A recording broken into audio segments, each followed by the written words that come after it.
Chapter 569. It was not impossible for them to leave to hide from the disaster, but no one wanted to do so unless it was absolutely necessary. If they were really forced to leave, just how great would the changes in the world be? It was unimaginable. Moreover, in the past 3 years, the construction of the houses and the planting of the fields were already on track. It was a good time for rapid development, but now they had to leave. They could only say that they were unlucky. Life was full of obstacles. No matter what would happen in the future, it had not happened yet. This gave everyone a chance to prepare. They could not wait until the disaster happened. They had to plan ahead. The person in charge of the fields came over to ask Xiao Xian about the planting of the 1,000-grain gold. Last year, they did not know what the weather would be like, so they tried to plant some other seeds. The 1,000-grain gold could not be planted carelessly. It was even more precious than Jiju's seeds. That was why they did not plant any 1,000-grain gold last year. Now that the weather was back to normal, the person in charge of the fields was thinking about planting some new seeds. After a discussion, Qi and the rest came over to ask Xiao Xian. After all, the decision on the 1,000-grain gold lay with Xiao Xian. No, don't be in a hurry to plant the seeds, Xiao Xian continued, seeing Qi's confusion. Not just the 1,000-grain gold, don't plant anything else for now. As for the crops in the fields, if there are any ripe ones, keep them first, especially the grains we planted last year. Some of the crops in the fields were already ripe. According to the original plan, after the harvest, they would distribute the crops according to their work. But this time, in order to prevent the disaster, they had to change the plan. Meat could not be preserved for long, but grains and other crops could be preserved for a long time. If they could not find any prey by then, there was still food in the storehouse to solve the problem.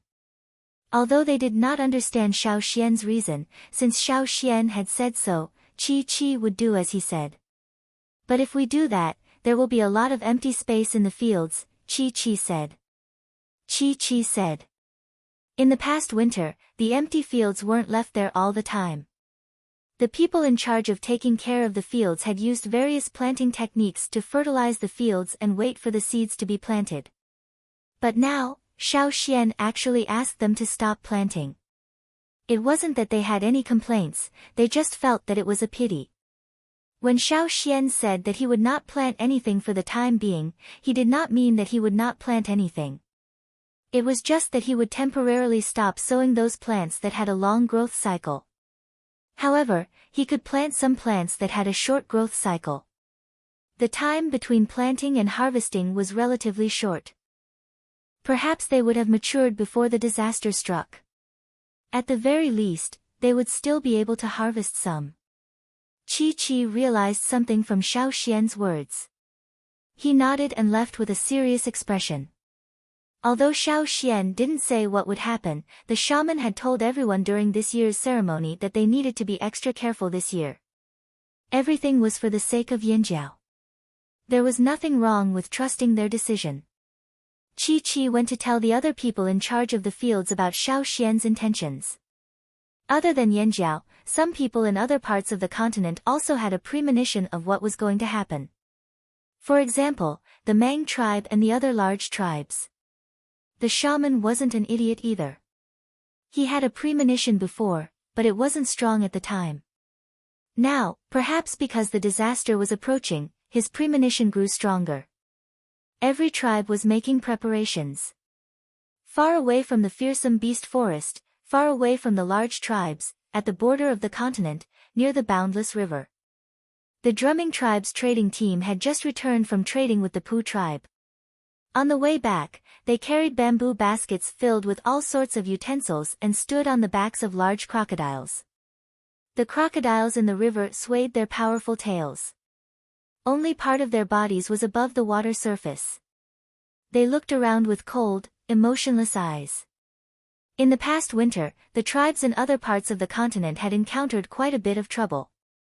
Some people even died of thirst. However, to the tribes living near the river, even though the heat was torturous, they could still withstand it. At least they didn't have to worry about water. The river they were in now was almost dry during the winter. At higher elevations, they could see the bottom. The mud at the bottom of the river was hard from the sun, so the crocodiles all ran into the river. Because of the crocodiles' help, the drumming tribesmen didn't get attacked by the other dangerous beasts in the river when they went to get water.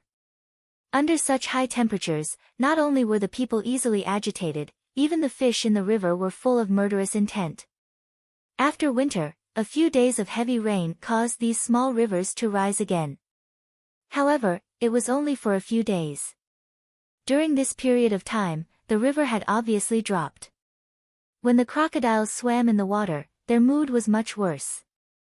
"Will the river dry up again?" asked a warrior from the drumming tribe. "Who knows? But even if it dries up, we still have the river next to us. There's plenty of water there. Anyway, we won't die of thirst." Another warrior standing on the back of a crocodile said indifferently. People in the inland areas were seriously short of water, but they weren't. They didn't worry about the life and death of others. They only cared about their own tribesmen. The closer they got to the drumming tribe, the more strange the warriors became. "Why do I feel like there are a lot more fish today? I saw them too. I thought they were here to welcome us, but looking at them, it's more like what?" The warrior didn't continue, only frowning. The others had the same expression.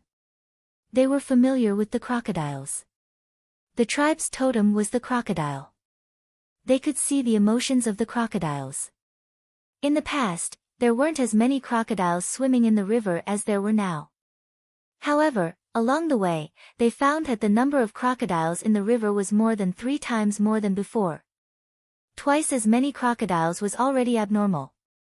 They would look for the reason. Now, there were more than 3 times more crocodiles. This situation made them panic. Just as the warriors said, the crocodiles didn't look like they were here to welcome them. It was more like they were hiding from something. Even if the crocodiles didn't panic, such a situation made the drumming tribe explode. The shaman spent the night looking for the reason. His ability wasn't as strong as the shamans of other big tribes. He had a premonition that something bad was going on, but he couldn't compare to those big tribes. Therefore, he wanted to find some solutions and try to find out the specific reason for the crocodile's behavior. Day after day, the people of the drumming tribe still couldn't find the reason. However, more and more crocodiles came ashore, swam into the river, and lurked in the ponds of the drumming tribe. On the contrary, there were fewer crocodiles in the river. Without the crocodiles, there were more dangerous fish and river beasts in the river. For a time, the people of the drumming tribe didn't dare to go into the river. They only dared to go to the rivers with more crocodiles. One day, the warriors of the drumming tribe who were patrolling on the river bank heard a gurgling sound. They thought it was a river beast in the water and immediately became alert. However, they stared at the river for a long time and only saw some bubbles coming out of the river.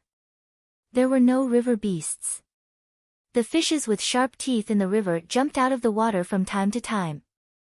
When they fell into the water, they jumped around restlessly. Chapter 570. The changes in the boundless river made the people of the drumming tribe worried. The changes in the river lasted for a few days, but they didn't see any big movements. It was like seeing someone throw a huge stone at them, but they didn't see the stone fall. The shaman and chief of the drumming tribe couldn't sleep for several nights. Since the changes on the other side of the river, the crocodiles in the river collectively moved their nests away from the river bank. Now their range of activity was also far away from the river bank. Even if they had to climb a long distance into the water every day, they were willing to do so. This made the people of the drumming tribe even more puzzled and worried. What on earth made the crocodiles behave like this?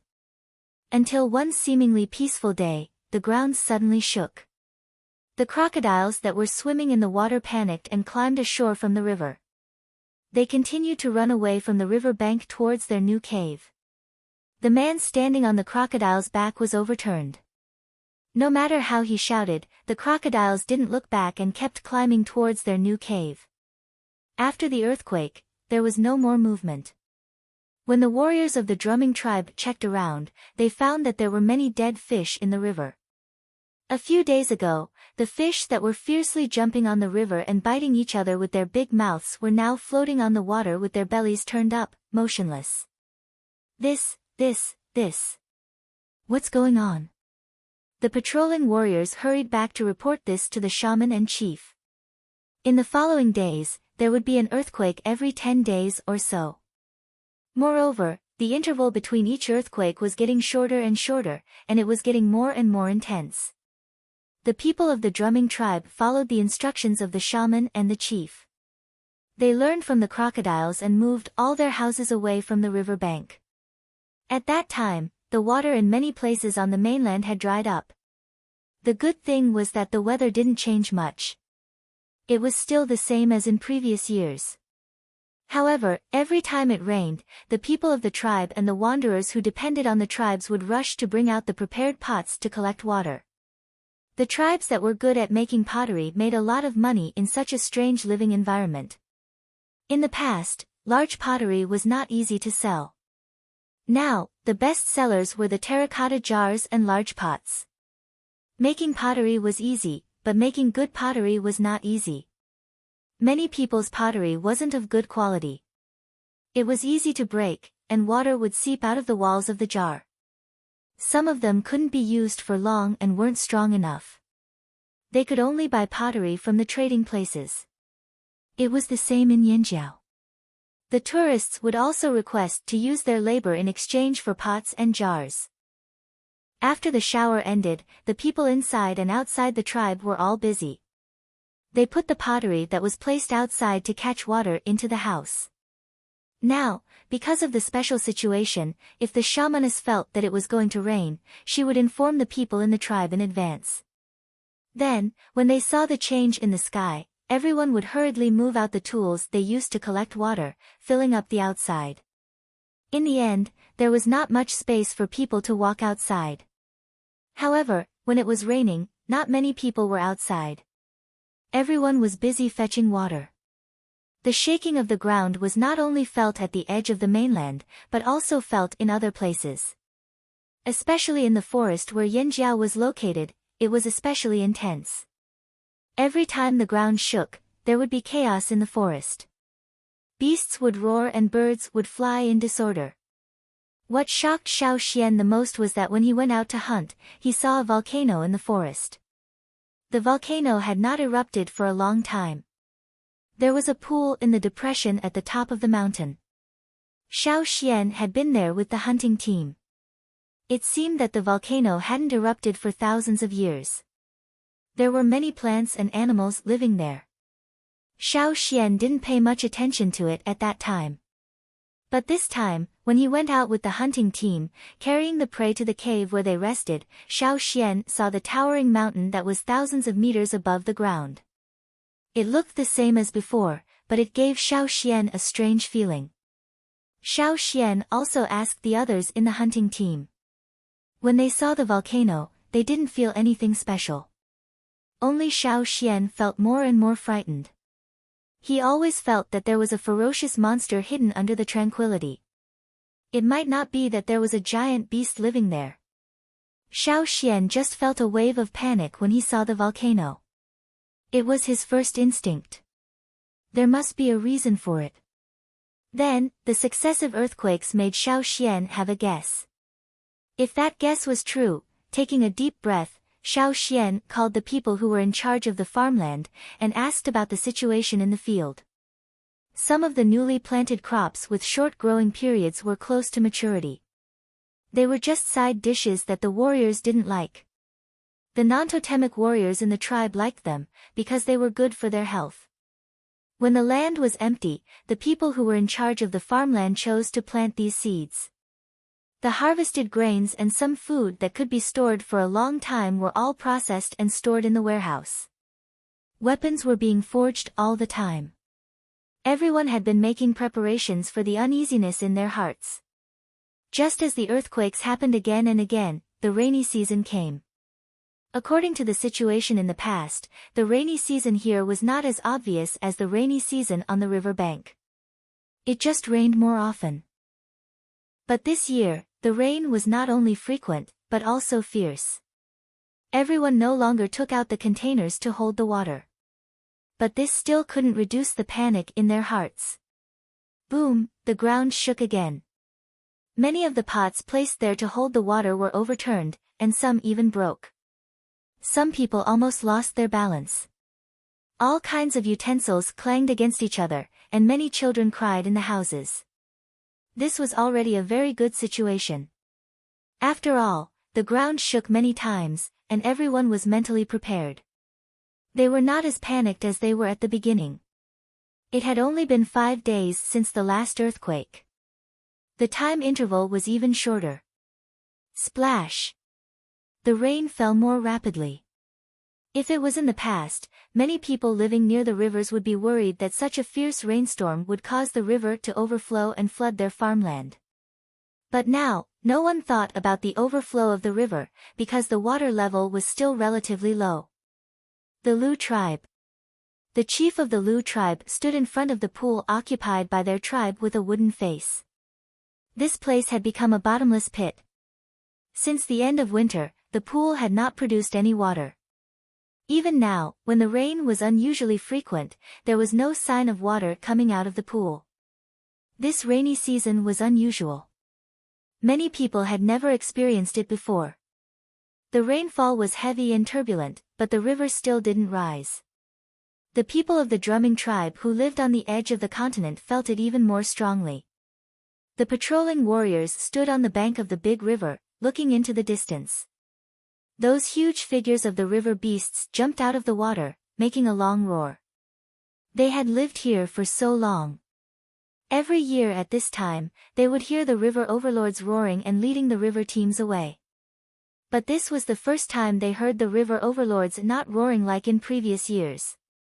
This time, the roar was sharper and more urgent, making people more flustered. Moreover, according to the annual pattern, the various river beasts in the river would leave during the rainy season. However, the situation of the river beasts leaving this year had happened long before the rainy season had even arrived. This year's rainy season, the river beasts left very early. This year's rainy season, the crocodiles of the tribe did not leave, but they rarely appeared. The situation of going into the river was even rarer.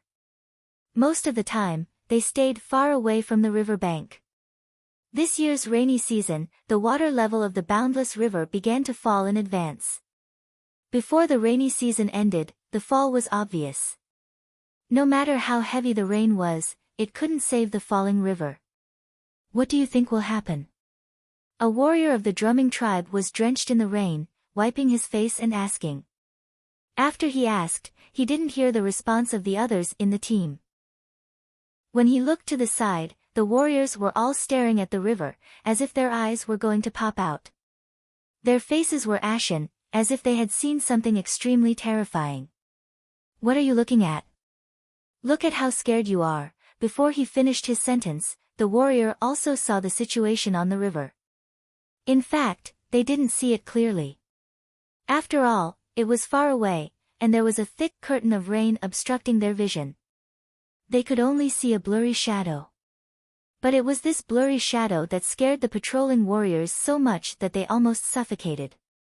In the river that had fallen a lot, on the surface of the water in the distance, there was a river beast that had appeared.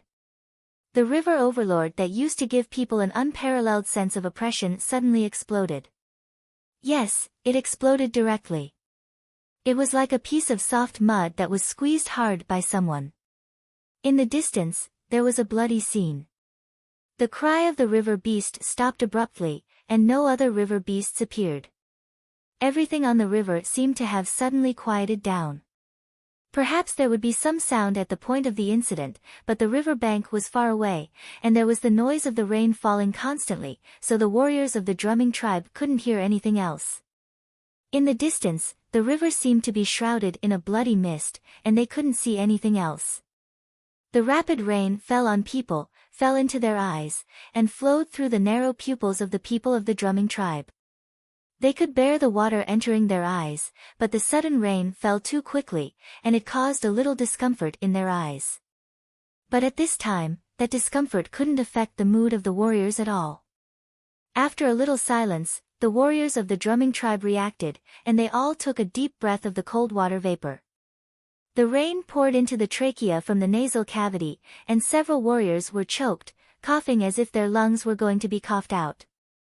In fact, the choking of the rain wasn't serious, but they had just recovered from the shock, and just wanted to do something to vent their fear. On the river, that was the overlord of the river. Everyone was extremely afraid of it, and admitted that it was the overlord of the river. However, the huge overlord of the river turned into a bloody mist in an instant. What kind of power was that? Chapter 571. Above the river, the bloody mist in the distance became thinner and thinner as the surface of the river fell. Finally, it disappeared. In the end, the people of the drumming tribe didn't know what happened on the river. After they saw what happened on the river, the whole tribe once again moved away from the river bank, further away from the river bank. Although they didn't get close to the river, the people of the drumming tribe could guess the situation on the other side from the movements of the nearby rivers. Before they moved back, the water in the big river had already started to fall. Some of the small rivers that connected to the big river had also started to change. It was similar to what happened after the end of the rainy season in previous years. However, this time, all the changes were brought forward. Moreover, the water level in those small rivers was also unprecedentedly low. The rain continued, and it lasted longer than in previous years. The water level in the nearby rivers didn't rise. The crocodiles of the drumming tribe all seemed to be frightened. They always hid in their nests and didn't leave. At most, they would go into the river to fish or hunt other prey. Some of the more irritable crocodiles would even fight. The crocodiles were anxious and worried, and so were the people of the drumming tribe. It wasn't just them. On this continent, people from other places, and within each tribe, were all filled with a sense of panic. Especially the shamans of the few large tribes, they always felt very anxious, as if a beast that had been lurking for a long time was about to bare its fangs. However, where this beast was, what it looked like, and what kind of threat it would pose, they had no idea. Fearsome Beast Forest, Yanjiao Tribe. In the house, Old Ku's stone crafting sound had no rhythm. This wasn't Old Ku's usual style, but at this time, Old Ku was already absent-minded. His eyes weren't on the stone he was crafting. He was staring at a certain spot, but there was no focus. Xiao Xian looked at the sky, which was still raining, and didn't say a word. Suddenly, the sky seemed to change its style. A dark scene replaced the rain falling from the sky. The sky seemed to be dyed with a mass of ink, and the ink was spreading quickly. Flashing lightning cut through the darkness and scattered everywhere. Xiao Xian couldn't help but take a deep breath as a huge pressure and panic suddenly assaulted him. Even his hair stood on end. However, when Xiao Xian quivered and looked again, the sky was still the same as before. Dark clouds covered the sky and rain poured down hastily. Where did the lightning and ink come from? No, that's not right. Xiao Xian paced around the room. This feeling was too familiar. It was not every time he would get a revelation from the dream. He would also see some situations that others could not see. It happened a long time ago, but this kind of situation did not appear often. Xiao Xian's sudden impatience snapped Old Ku out of his daze. Stopping what he was doing, Old Ku walked to the door of the stoneware workshop with his cane. He looked over at Xiao Xian and asked, "What's wrong?" Xiao Xian's violently beating heart still hadn't calmed down. When he heard Old Ku's question, he didn't explain much. Instead, he said, "I'm going to the shaman." After taking 2 steps, he turned back to Old Ku and said, "You can make a hat. A hard one with a wide brim." After saying that, Xiao Xian hurriedly ran into the rain, leaving Old Ku standing there with a puzzled expression. He didn't understand why Xiao Xian wanted to make that kind of thing. The hat that Xiao Xian mentioned was made by Xiao Xian last year when they were farming. It was for the people who took care of the field to use it to hide Yang Guang. Later, everyone weaved that kind of straw hat with rattan grass and remembered the style. Naturally, old Ku was familiar with it. However, Xiao Xian just said that it had to be hard. If it was hard, they couldn't use normal rattan grass. Although he didn't understand why Xiao Xian said that, old Ku still followed Xiao Xian's instructions and thought about what material to use. On the other side, Xiao Xian hurriedly ran to the shamans. When he arrived, the two shamans were discussing something. Seeing that Xiao Xian was in such a hurry, they stopped talking and asked, "What happened?" If it was just a normal matter, Xiao Xian wouldn't be in such a hurry. Xiao Xian nodded and told the two shamans what he saw just now. Hearing this, the two shamans were shocked and the worry in their eyes grew. "What do you think that is?" The two shamans didn't know what that situation was, but Xiao Xian had a guess. He took a deep breath and tried to speak calmly and clearly. "I think that the volcano in the forest is about to erupt." "What?" The two old shamans were shocked and stood up from the animal skin cushions. The last time Xiao Xian went out with the hunting team and saw the volcano, he told the shamans about it when he came back. However, at that time, there were no signs and no one could be sure what would happen. But now, Xiao Xian felt that there was more than a 60% chance that what he said was true. The two shamans didn't know what kind of effect a volcano eruption would have, but they had learned about it from the records left behind by their ancestors. "Is it really coming?" The old shaman's voice trembled. His eyes were tightly shut, and his loose eyelids trembled. Then, he suddenly opened his eyes and called in the two soldiers who were guarding outside. His tone was resolute, and he emphasized almost every word. "Immediately inform the people above the leader to come here." Perhaps there were some old warriors who didn't want to leave, but at this time, the shaman showed his tough side again. In order for this operation to be carried out, the leaders must be informed. As long as the leaders could take the lead, the warriors under them would definitely not have any other ideas. In the past few years, some of the people in the tribe had become bolder. People's hearts were fickle and not all of them were on the same side. Usually, the shaman could pretend that he didn't know, but at this time, he wouldn't allow anyone to have any objections. The two shamans had the same idea. It wasn't that they were bossy and arbitrary, but they were afraid. The natural disaster that Xiao Xian mentioned was actually not the most important thing to them. What they were most worried about was whether the tribe would split again. If there was a difference in beliefs, would they encounter the same thing that happened to their ancestors 1,000 years ago? After all, this time, the situation might be similar to the disaster 1,000 years ago. Not long after, the 3 team leaders and 20 team leaders, after being informed, didn't dare to delay and ran over in the rain.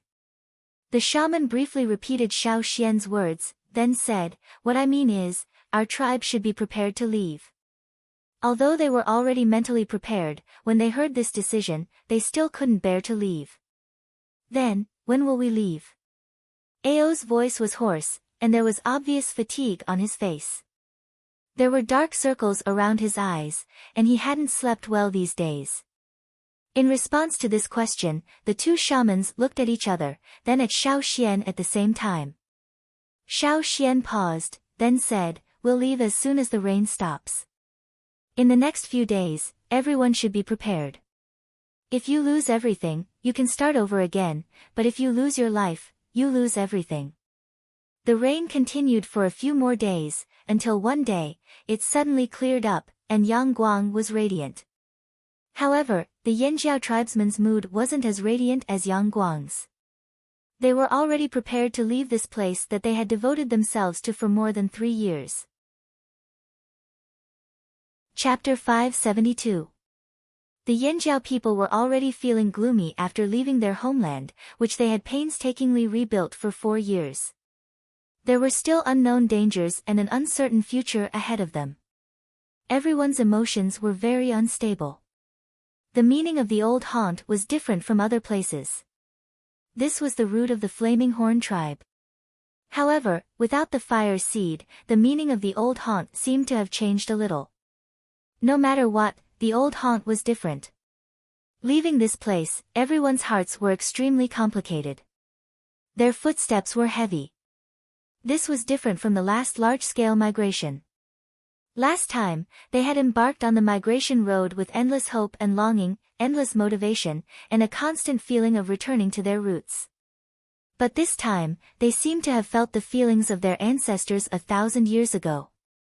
Although they were only leaving temporarily, would they really be able to return in the future? When they returned, would this place still be the same as before? The crops in the fields had all been harvested. The immature ones had been pulled out and brought away. The animals in the animal pens, except for some cubs, had all been slaughtered in advance to make jerky. In addition, the tribe had rushed out many carriages.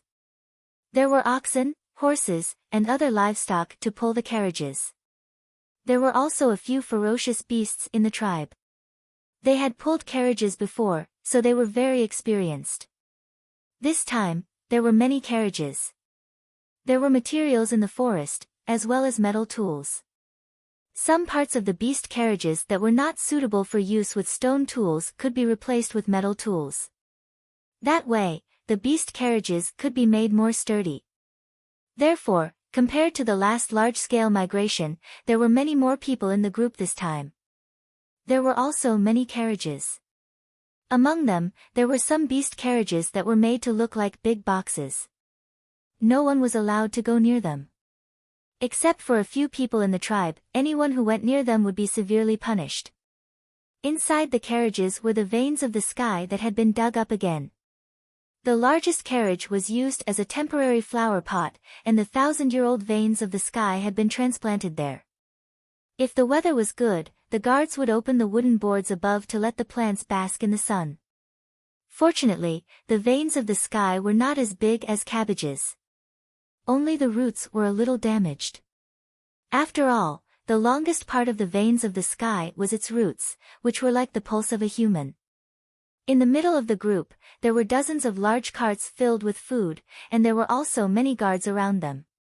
The people in the team did not bring much food. Most of the food was transported together. However, Yanjiao did not care about the wanderers. If they wanted to leave with the team, they could follow the team. If they did not want to follow, they could go wherever they wanted. Some of the tourists felt that Yanjiao was making a mountain out of a molehill and did not intend to leave. They even thought that after the Yanjiao left, they would go into the forest and live in the Yanjiao people's houses. They had been thinking about those solid stone houses for a long time. This time, the Yanjiao tribes were migrating, and no one could stop them. It was a good opportunity to occupy them. Maybe they could even live in the houses of the Yanjiao shamans and chiefs. He had to enjoy it. Some wanderers still decided to follow Yanjiao because they had learned their lesson from the previous changes. There weren't many people who left for other places. They were aware of the fact that they could either stay or leave with the flaming horns. If they didn't choose either option and went to other places, it would definitely be more difficult. They might not even have a chance to survive. The movement of more than 10,000 Yanjiao tribes was too obvious. It was impossible to avoid the eyes of others. In just 4 years, Yanjiao had migrated again. It was simply unbelievable. All the tribes who knew about this thought that Yanjiao was crazy. Did they think that migrating tribes was a game? How long had it been since the last migration? Why didn't they stop? Were they joking about the fire seed? Wait, where did they hide Yanjiao's fire seed? They did not seem to feel it. However, because the frequency of the earthquakes had increased, and the battle for water had become more intense, many people only talked about it at the beginning. After that, they no longer paid attention to Yanjiao. Those who were fighting for water continued to do what they were supposed to do. Of course, there were also people who tried to figure out what Yanjiao's actions meant. Xiao Xian had already sent people to inform the Lu tribe. The Hui tribe was too far away, so Gigu sent his snow falcon to inform them. After all, They were cooperating with the Lu tribe. They should be informed of the migration and be careful. The horses that pulled the carriages were domesticated by the Hui tribe. They were more reliable than those bought from other tribes. They were calmer in the face of danger. There were a lot of blind robbers on the road, but they were all mercilessly chopped down. There were even robbing gangs that were formed by people from the same tribe. Because they couldn't compete with other tribes and couldn't seize the water source, they changed their way of survival, robbing. When robbing in a gang, the more people there were, the better. With a plan and premeditation, the success rate was much higher. After tasting the benefits, they became more ambitious and gradually shifted their target to larger groups. This time, Yanjiao was targeted by them. It was because Yanjiao's carriages filled with food were too attractive. They could smell the smell even if they covered it with cloth. They did not want to give it up. And when it came to robbers, the Yanjiao people never held back. They killed whoever came. This year's rainy season lasted for a long time. After the rainy season ended, the time for the 2 moons to coincide was approaching. Until that day finally arrived. The 2 moons were full, illuminating the night as bright as day. Ever since they came here, the Yanjiao people had not experienced the fear of the 2 moons for a long time. Once again, it shrouded their hearts. Xiao Xian felt his eyelids twitch. A strong sense of uneasiness rose in his heart. Cold sweat inexplicably broke out, as if a basin of water had been poured over him. His bones felt like they were frozen. It was extremely cold. Xiao Xian, what's wrong? Zheng Luo asked. It was not that he was suspicious, but Xiao Xian did not look right. They're here. Xiao Xian said these 2 words almost without thinking, as if it was an unconscious reaction. Zheng Luo wanted to ask more, but the originally resting fearsome beasts suddenly stood up in fright. Then, the cows and horses pulling the carriages and other animals also became anxious. Boom! The earth rumbled without warning. The ground beneath their feet shook violently. Those who were asleep were jolted awake. Many people lost their balance and fell to the ground. Crack, crack, crack, the sound of the earth splitting open tore apart the peace in everyone's hearts. People were trembling uncontrollably due to extreme fear. Even though they had been warned of what they might encounter, even though they had been mentally preparing themselves, even though they had experienced earthquakes many times, this moment was something that they had never encountered before. Under the white night sky, between the cracks in the earth, a vast and terrifying aura rushed out. It was so powerful that no one could think of resisting.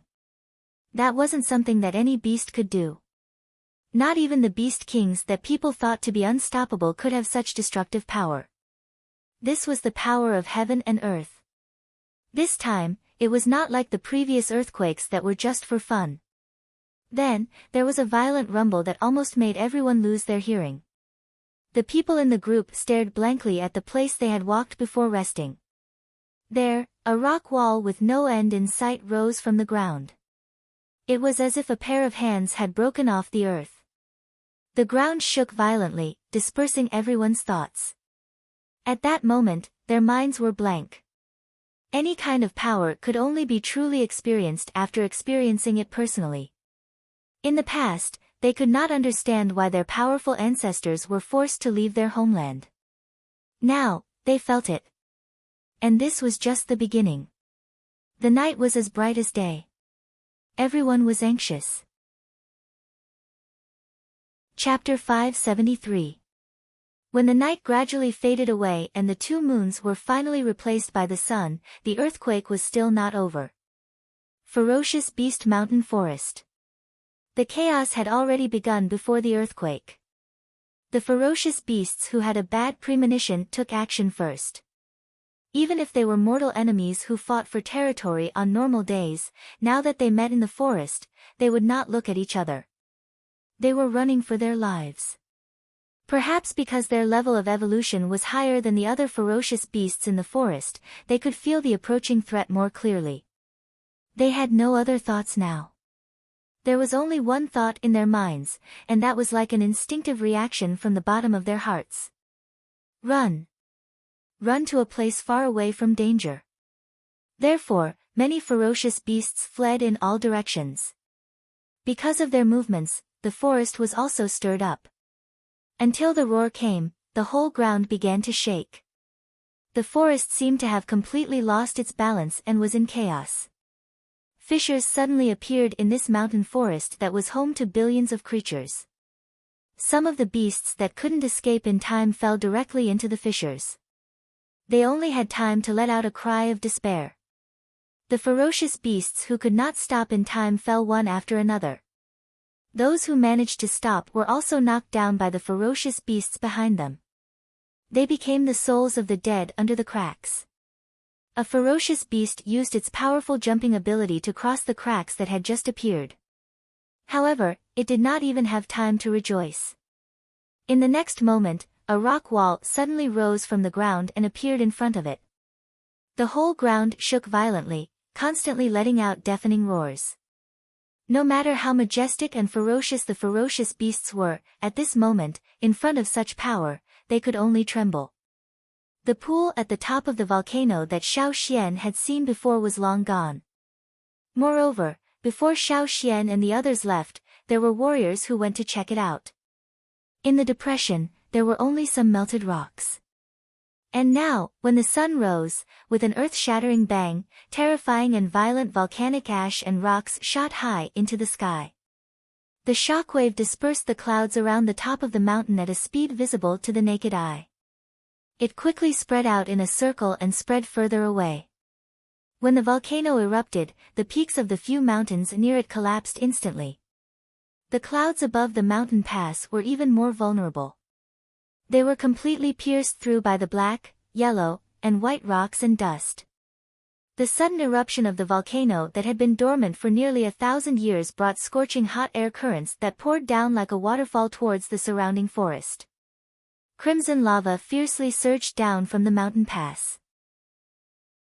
Lightning appeared in the clouds and around the black and white smoke high up in the sky. It flickered as if there was a pair of gigantic hands holding the lightning and wantonly scribbling there. There was no pattern, and there was no intention of restraining it. More and more black smoke spewed out. The rising black smoke was like ink, dyeing the sky black. It was even more powerful and overbearing than the dark clouds. Moreover, they were expanding at an extremely terrifying speed. The ferocious beasts in the forest ran with all their might. The huge and thick ancient trees were knocked to the ground.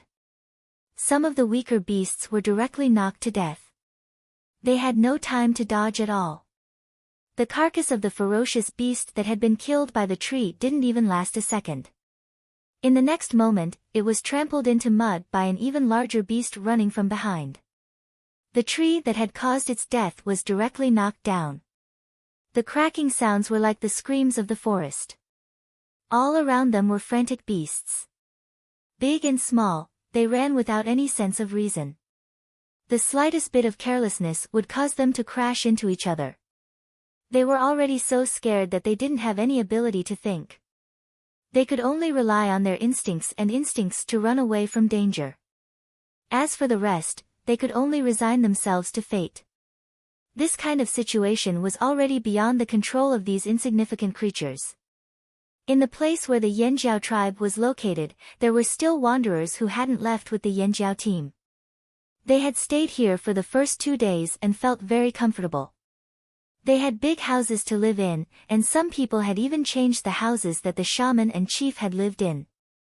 Because of this, a few wanderers had even fought for a while. They went to each house and found some things that the Yanjiao people had forgotten or didn't take with them. There were some abandoned gold wares and some food. They had originally planned to search all the houses in Yanjiao and then leave for other places. They weren't really stupid. It wasn't that they didn't know the danger here. They just took the risk out of desperation. They thought that after the Yanjiao left, they would pick up the leftovers and then leave with the trophies to exchange for more things in other places. However, everything happened too fast. Before they had finished searching all the houses, the unforeseen event had already happened. The violent shaking of the ground had already caused nearly 2/3 of the houses to collapse. Among them, there were many stone houses that were once considered solid. However, under such an earthquake, they couldn't withstand it. However, the wanderers who stayed mainly lived in the core area of Yanjiao, where the chief, shaman, and leaders lived. Those houses were built by more powerful warriors. Compared to the other houses, the majority of the wanderers had survived that night. However, the remaining houses would not be able to hold out for much longer. But this time was different from the past. First, there was a shocking explosion. They didn't know what had happened. Countless beasts ran out of the forest. They were so scared that they didn't dare to go out of the house. Although there were beasts rushing out of the forest on the previous night when the moonlight was shining, there weren't as many beasts as there were now. The wanderer hiding in the shaman's house was so scared that his face was pale. Big drops of sweat fell down, and his whole body was trembling. Outside, large and small beasts ran past the house. The footsteps didn't mean to stop. Instead, they became more and more frequent. Some even directly hit the house. If the stone house hadn't been built solid, it would have collapsed. However, no matter how solid the stone house was, it couldn't withstand the continuous earthquake and the impact of the beasts. The wanderer swallowed his saliva and reached out his trembling hand. He climbed up the low table on the wall and looked at the small window on the wall. The other windows in the house had already been blocked by him. Now, there was only this small window left. He moved the wooden board away from the window and looked at the sky outside. The shaman lived in a good place. There wasn't much shelter. He could see the tall stone pillar in Yanjiao and the sky. Looking outside, the fear in the wanderer's eyes rose to the extreme.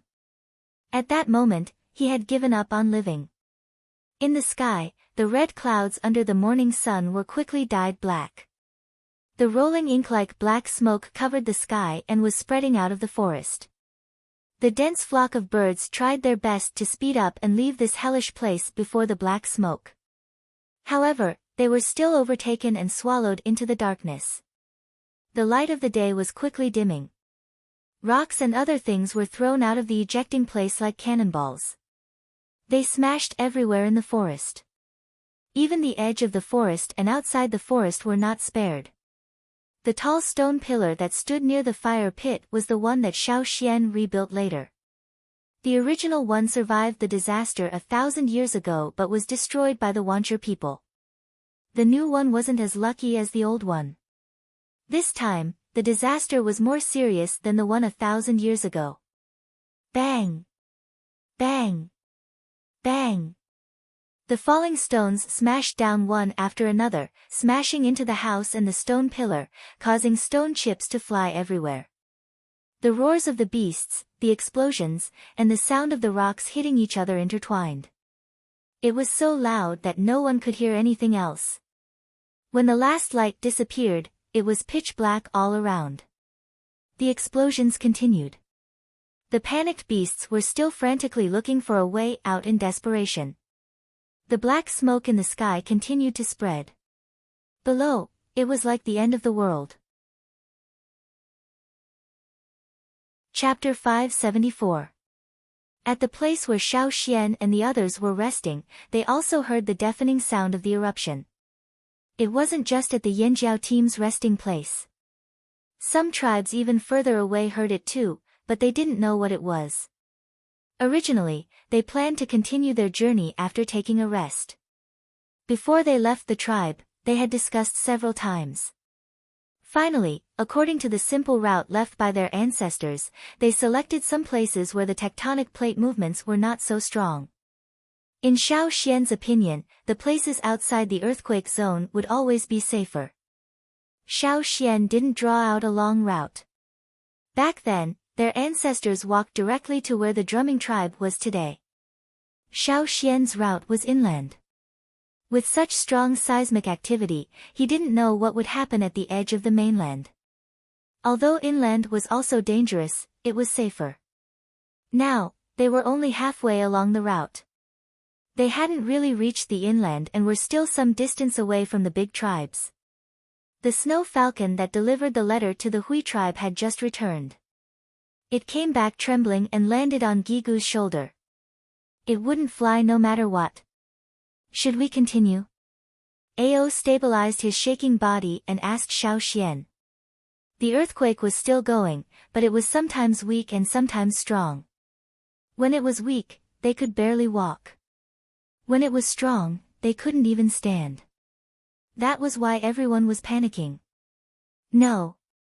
Xiao Xian shook his head. He looked at the sky and said to Ao and Zheng Luo, "Continue to rest here. We might not be able to leave for a few days." The two chiefs' hearts skipped a beat. "We can't leave." "What do you mean? Was there something worse?" This was the result of Xiao Xian's rope divination when the earthquake was weak before the sun appeared. "At least 5 days. We might have to rest first. Tell everyone to get ready.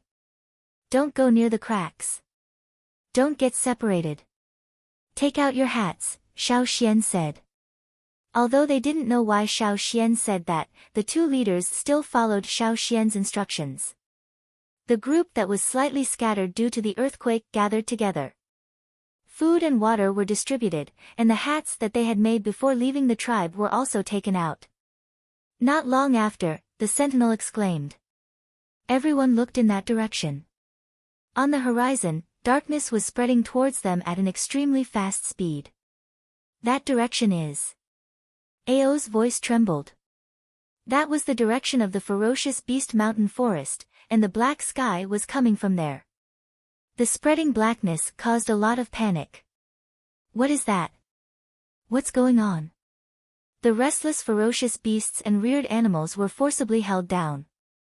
Xiao Xian comforted Caesar, and then said to old Ku, who was leaning against Caesar, "Put on your hat." It didn't take long for the black sky to spread above the group. Under the black smoke, dust and small pieces of rock fell, hitting people's hats made of different materials and making a fine tinkling sound. Because they were already some distance away from the forest, large pieces of rock wouldn't fall here.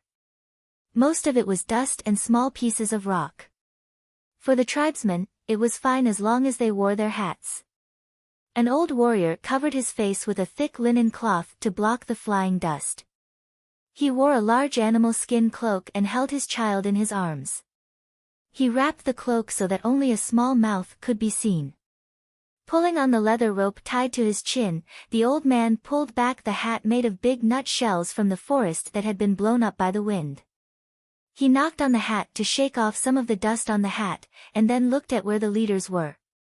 Although it was very dark now, he could still see some moving figures. As long as the elders, leaders, shamans, and leaders were all here, they should be fine. It had to be said that Xiao Xian's actions did indeed calm people down and reduce a lot of panic. Many people felt that the elders and shamans must have expected such a situation and must have countermeasures. In fact, Xiao Xian didn't have any countermeasures. Up until now, he had tried to predict the future with his knot divination, but he hadn't succeeded. Maybe it wasn't time yet, or maybe he didn't have enough ability. He could only endure. If he could survive this ordeal, perhaps he would be able to find out more. The black smoke in the sky covered Yangguang, and the surrounding temperature dropped a little. According to Xiao Xian's divination results, the situation would remain like this for at least 5 days. Moreover, Xiao Xian knew in his heart that even if they survived this disaster and returned to the fearsome beast forest, it would be impossible for them to farm in a short period of time. As for prey, it would probably be difficult to find them. How many beasts in the forest could survive this change? If Yanjiao returned, how would they survive? Xiao Xian looked at the dark sky and thought hard. At the same time, in the distant sea, there were also some eruptions similar to the one in the fearsome beast forest. There was also black smoke spewing out, spreading from several places and finally covering everything under the black smoke. The volcano in the fearsome beast forest had its peak cut down by hundreds of meters. Moreover, as the volcanic ash and magma continued to erupt, this change continued. Waves that were hundreds of meters high rose from the surface of the sea and surged forward. Then, even higher waves followed closely behind, one after another, crashing toward the land. In the desert, darkness was spreading. Some wandering slaves were screaming in horror. They didn't know what was going on, but not long after, they couldn't scream anymore. The waves hit the desert and swallowed everything near the coast. The people who thought that they could survive and build their own power lost all hope. The people of Rock Hill City rarely cleaned up the forces near the coast. In the past, many people didn't understand. There were even some remnants of the slave masters who were rising up, but the people of Rock Hill City didn't care. Now, some people suddenly had a strange thought. Did the people of Rock Hill City know that this would happen? However, even if they were confused, they couldn't find the answer. A series of tsunamis swallowed up nearly a third of the desert. To be exact, it wasn't swallowed up. A large part of the desert that was swallowed up had disappeared along with the violent shaking of the ground. In other parts of the desert, even places that weren't hit by the tsunamis were not peaceful. Sand waterfalls that sprayed out without warning or sudden sinking of quicksand swallowed many people and beasts. Many places were in a state of panic. The calmest place was probably Rock Hill City. Even if there were big changes in the surroundings, the place where Rock Hill City was located wasn't affected much. There was an impact, but it was small. Although there was an earthquake here, it wasn't very active. There was also no quicksand or sand waterfall. The tsunami's impact had been greatly reduced not far from Rock Hill City. To Rock Hill City, it was really not a big deal. A long time ago, someone asked the king of Rock Hill City why he built a city here. With Rock Hill City's strength, they could have taken a better place. The king of Rock Hill City smiled but didn't say anything. Every king of Rock Hill City knew the reason but never told others. Even many of the Shur family's descendants didn't know the reason. Only the successor had the right to know. The darkness continued. As the earth quaked and mountains swayed, no one knew just how great of a change had taken place. Chapter 575. On this continent, there was almost no place that was peaceful. Xiao Xian had no way of knowing how the people in other places were doing. In this world, there was no need to expect anyone to rescue them when they encountered a disaster. You had to rely on yourself. The earthquake was still going on, and the darkness in the sky had not dissipated. 2 days had passed, but there was still no light. A thick layer of dust had accumulated on the ground. If you lay still on the ground on the first day, you would be buried by the falling dust on the second day. In the darkness, in the midst of the earthquake, large tents were set up in the tribe. Xiao Xian had made these tents before he left the tribe. The tents were made of animal skin, which was much stronger than linen. The tents were set up with specially made metal poles, which were tied with the strongest rattan ropes. The poles were tied to large stones that were carried over. 2 or 3 warriors sat on the large stones. If the stones rolled to other places due to the earthquake, they would move them back to maintain the stability of each tent. In the tents, there were children and women without totemic power, old people who could not move freely, and wounded people who had been injured in the earthquake. Many people were injured in the earthquake, and their meridians were severely damaged. If it was in the past, their injured hands and feet would be crippled, or their lives would be in danger. However, with the veins of the sky, the situation was different. Not only could they save their hands and feet, but they could also save their lives. Xiao Xian walked quickly in the team. Others needed to rely on the water moon stone to illuminate the surroundings, but he did not. If there were people who were seriously injured, he could find them faster. He called a team of people who were responsible for transporting the wounded. Xiao Xian and the others carried the injured people to the tents. Inside, Guizhe brought over a batch of newly made medicine and distributed it to the people who were taking care of the wounded. "How is the situation?" Xiao Xian asked. "It's okay for now. There are not many who are seriously injured. Guizhe handed a small pouch made of animal skin to Xiao Xian. There are some newly made medicines inside. Distribute them to the other warriors, they will feel better. Xiao Xian opened the animal skin bag and took a look inside. The bag was filled with small pills, but the amount was smaller than usual. They had to be frugal now. No one knew what would happen later, so they had to keep some medicinal herbs in reserve. If it wasn't for the fact that his injuries were critical, he would have been more frugal with his medicine. Xiao Xian could understand this. In the past, when Xiao Xian was studying herbs in the tribe's medicine house, he had tried to make pills. Later, when everyone saw that pills were more convenient, they gradually began to adapt to such pills. As for the pills that Guizhe made, in the past 2 days, because of the dust falling from the sky and the unpleasant smell in the air, many people in the team had developed some minor problems. The warriors were better off, as they had a stronger resistance, so the symptoms were not obvious.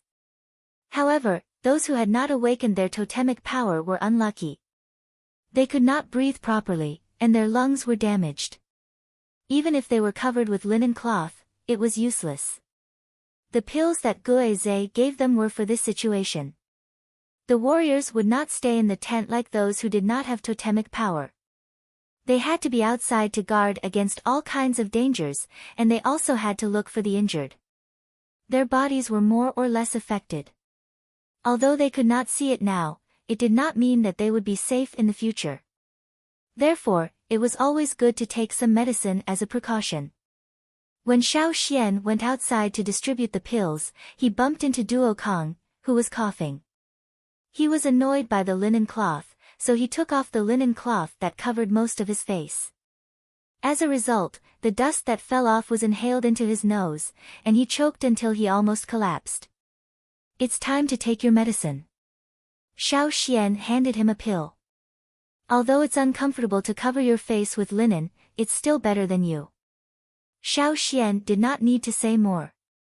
Duo Kong was already regretting it. He stuffed the pill that Xiao Xian handed him into his mouth, and took a big gulp of water from the water bottle that was hanging on his waist.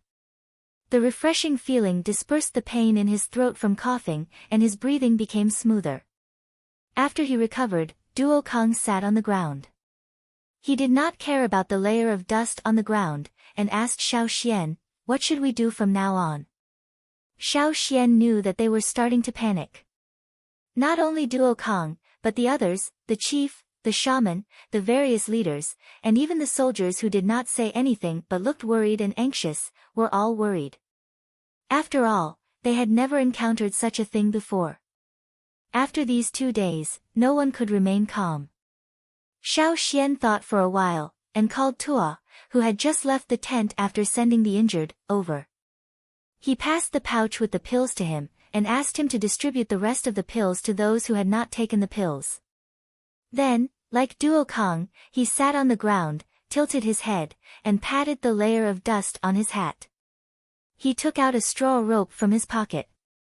When Duo Kong saw Xiao Xian like this, he quickly took out a water moonstone to light up the area, so that he could see more clearly. In these 2 days, Xiao Xian had also performed a divination. He could only tell that it was temporarily safe to stay here. There were 3 places where the earthquake was the strongest. One was in the fearsome beast forest, one was in the direction of the desert, and the last one was much weaker than the first 2. It was in the direction of the great river that the ancestors had taken. This place was not close to the 3 most dangerous places. Although there were earthquakes, it was enough to be a temporary resting place. Once again, Xiao Xian immersed himself in the knot divination. Perhaps it was because he had experienced so much, and the changes that happened in the past 2 days, his ability to predict things had become stronger. With his current ability, the number of things that he could divine gradually increased. Therefore, Xiao Xian was now performing 2 divinations a day. He hoped that he could divine more things. At such a time, the more he knew, the higher his chances of survival.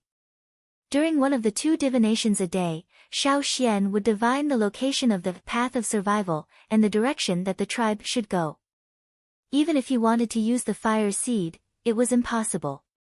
Now that there was no fire seed, even the shamans could not know the correct path from the totemic flames in their bodies. Under the weather, the fire seed was powerless. Sometimes, it was better to rely on one's intuition. Xiao Xian's intuition was to follow the path that the ancestors had taken. However, he was leading a tribe after all. If he was not confident, he would not act rashly. After the divination, Xiao Xian looked at the knot that was finally tied. He understood the meaning of the knot and felt slightly relieved. As expected. What? What's the result? Ao, who was watching from not far away, could not help but walk over. He just wanted to check on the wounded, but when he saw Xiao Xian sitting there with a straw rope in his hand, he suddenly understood. However, he did not dare to disturb Xiao Xian. He knew a lot, and he also understood that knot divination was not so easy to succeed. In addition, the current situation made him even more nervous, so he did not dare to take a step in that direction. Now that he saw Xiao Xian successfully tying the knot, he could not wait to come over. When the earthquake stops and the sky clears up, we will go that way. Xiao Xian pointed in a direction and said. That way? Follow the path that the ancestors took. Ao asked. Yes. Chapter 576. In fact, as long as there was a definite conclusion, it would be a very good comfort. Xiao Xian's conclusion was undoubtedly a reassurance to everyone. But what followed was a complicated feeling. After all, that direction was not the direction of the old haunt. After leaving the old haunt, they couldn't go back. Were they abandoning the old haunt? For years. For years of cultivation and construction were all gone. In the end, they couldn't stay in Yanjiao's glorious old haunt. What a depressing fact. In fact, long before the disaster began, some people were already mentally prepared. They would probably leave the old haunt like their ancestors and find a new place to live temporarily. Then, one day, their descendants would go back to the old haunt, right? But at the same time, some people had other ideas.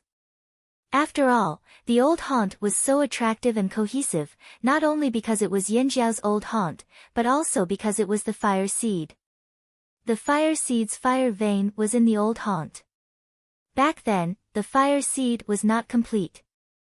If they wanted the fire seed to be complete, they had to go back to the old haunt. But now, not only was the fire seed complete, but it had also undergone a huge change. It had been integrated into the blood of the Yanjiao people and would be passed down generation after generation with the Yanjiao people. Without the fire seed, the old haunt's meaning was still special, but it was no longer a place they had to stay. From the moment they chose to integrate the fire seed, this was the result they had decided. The earthquake under the darkness was still going on, as if the earth was carrying out some kind of plan. Under the darkness, the insignificant people had no way of knowing the truth. Only when the darkness receded and the earth stabilized could they explore. 3 days later, after a loud bang and intense shaking, the tremors began to slow down and were less frequent. After the last violent tremor, the number of injured people increased again. There were also casualties in the group. Fortunately, the number of deaths was not high. The thick black smoke in the sky began to fade after the earthquake slowed down. The change wasn't fast, but it was obvious.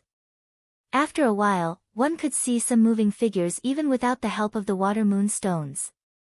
This was a good sign. The team began to reorganize and count the number of people. Although the change this time was earth-shattering and made people confused, most of them survived. Even the wanderers who had been following the Yanjiao team survived. In a small tent, Xiao Xian, the shaman, the chief, and the leaders were all gathered there to decide on the next step of the plan. So far, it was almost the same as Xiao Xian's divination. Therefore, everyone did not doubt the direction that Xiao Xian said they should go in the future. However, They were still thinking about the old place, especially Ao and the others. The reconstruction of the old place was almost done by their hands little by little. But now, it might all be destroyed. How about this? Xiao Xian said after thinking for a while. When the earthquake stops and the sun rises, send some people to the old haunt to check it out. Whether they can continue to live there or not, we have to be prepared. The shaman nodded in agreement. Of course. If it weren't for the fact that his body couldn't keep up, the shaman also wanted to go and check it out. However, in the current situation, it was better to hurry up. He didn't want to be a burden and let the stronger soldiers rush over. As long as they could get a result, whether it was good or bad, it could make people feel relieved. A day later, although the sky was still gray, compared to the complete darkness of the previous few days, it was much more reassuring. At least now they could tell when it was day and when it was night. The earthquake had made people dizzy and confused. They had no sense of direction or concept of time. Now, everything was finally coming back. Everything was stabilizing. Xiao Xian and the others had to take action first. They wanted to go to the old haunt. As the shaman said, they were always thinking about it. They would feel uneasy if they didn't take a look. They might feel even more uneasy if they took a look. Xiao Xian thought to himself. The team couldn't all return here, so only about 20 people were chosen. In terms of feelings for the old haunt, naturally, those who first set foot here had deeper feelings. Therefore, when choosing people, they mainly chose people from Ao's side. Although Zheng Luo's people also wanted to take a look, they weren't that obsessed. Secondly, there were more Yanjiao people here. They needed to stay here and guard. The group of 20 people ran towards the old haunt. A thick layer of dust was lifted from the ground. Everywhere they went, they left behind a trail of dust. The dust in the sky hadn't dispersed completely. Yang Guang couldn't see clearly, but it was enough for him to see everything around him. If it wasn't for the blurry sun in the sky, they wouldn't be able to tell where they were. Everything had changed. The ground rose and fell. The low ground had become high cliffs. The few hills they passed on the way were still there, but others had disappeared. There were no living things on the ground. Perhaps there were bones buried under the thick dust. Perhaps there were lives that survived the disaster. Occasionally, some birds could be seen flying in the sky. It gave people a feeling of confusion. At this time, those who were hiding didn't have the courage to come out immediately. Xiao Xian and the others returned to the old haunt. They didn't see anyone else. This is it. Xiao Xian stopped and looked ahead. Here.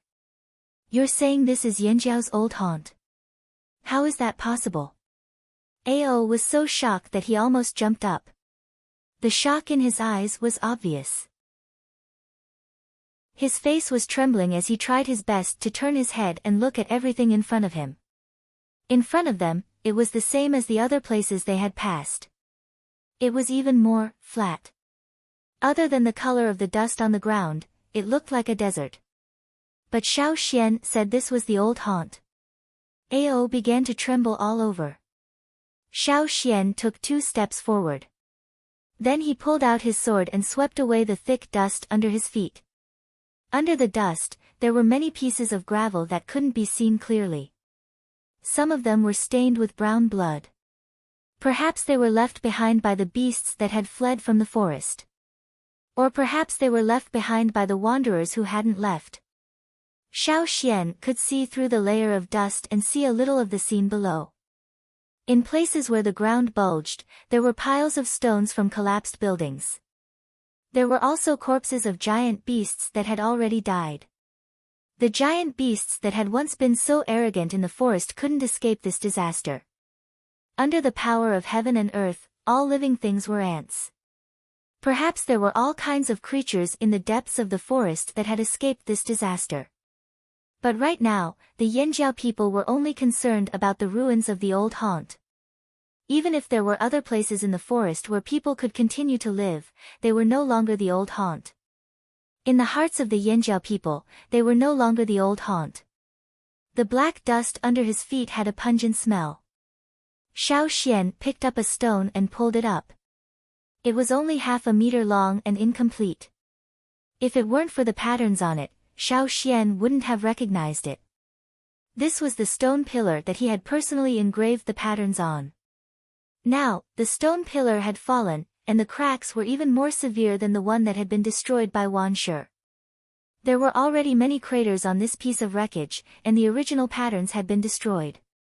One could only imagine the situation at that time.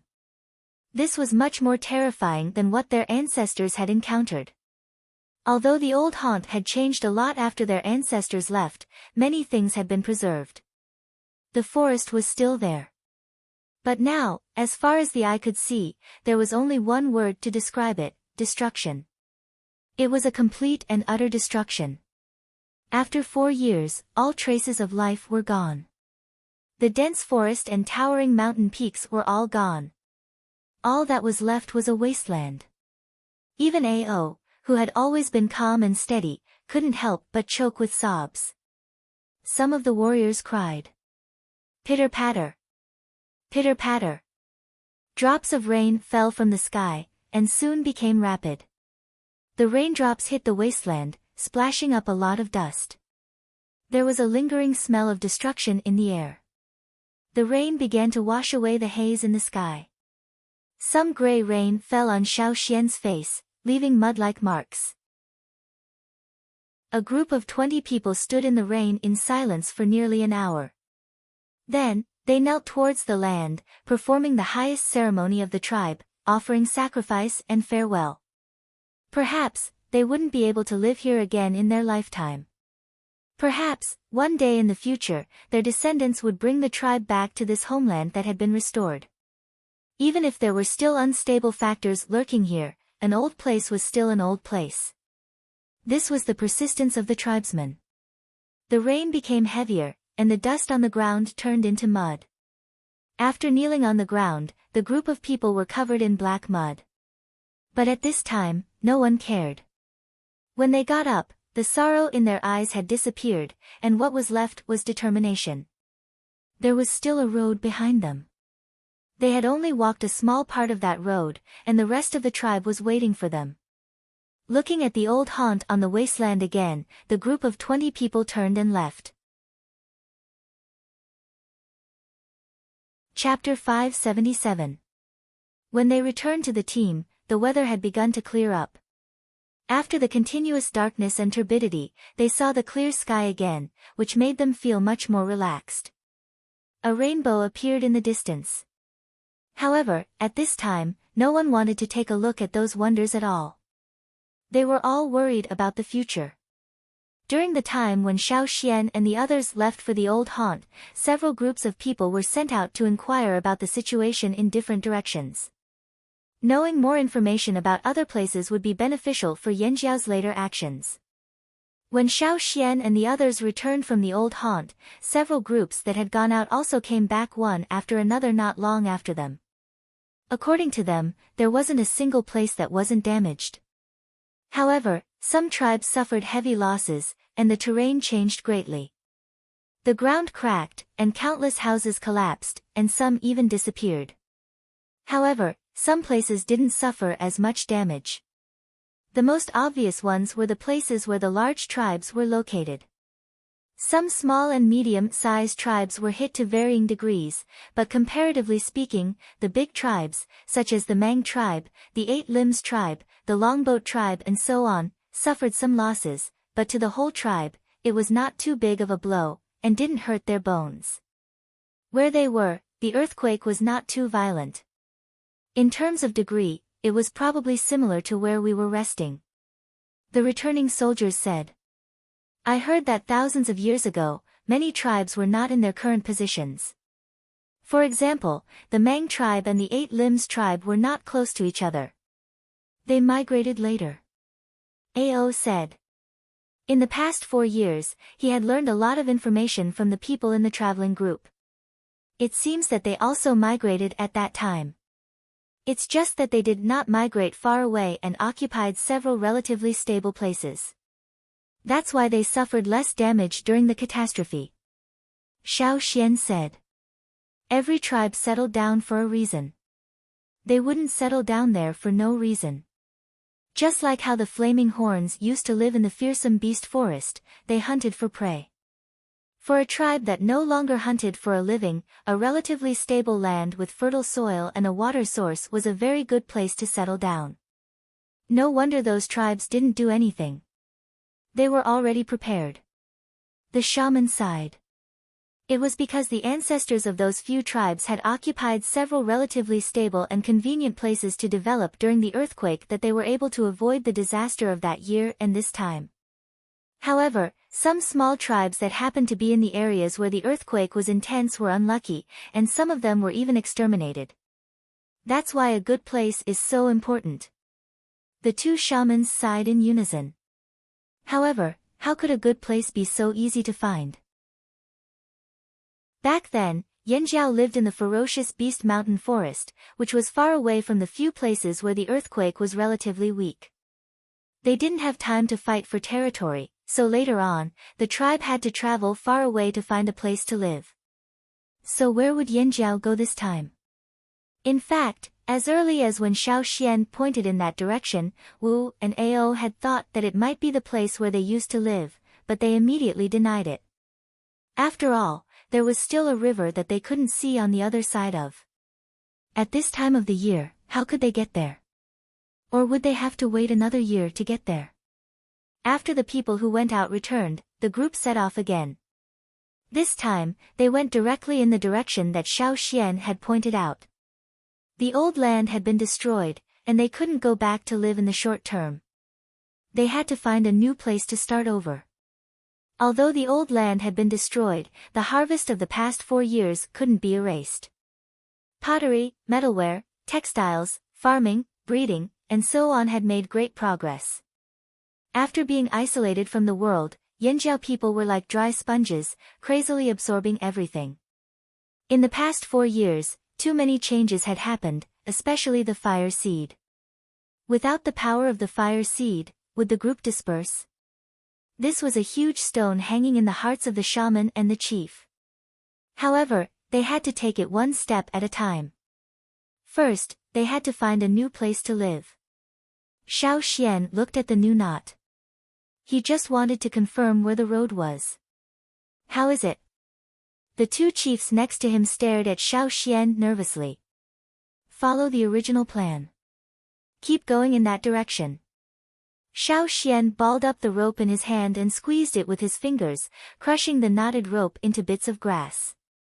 In fact, Xiao Xian had thought about whether the knot divination was pointing to the place where they had lived in the past. After all, in terms of living conditions, it was indeed a very good place.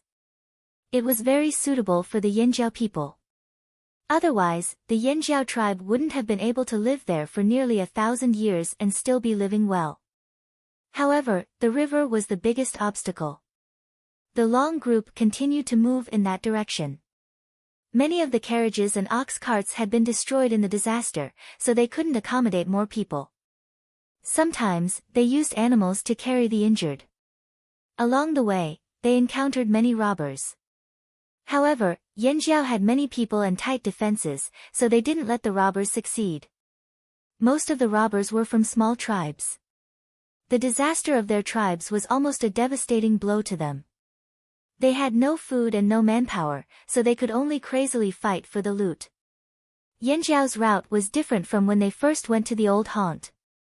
After all, they spent more time on boats back then, but now, they were walking.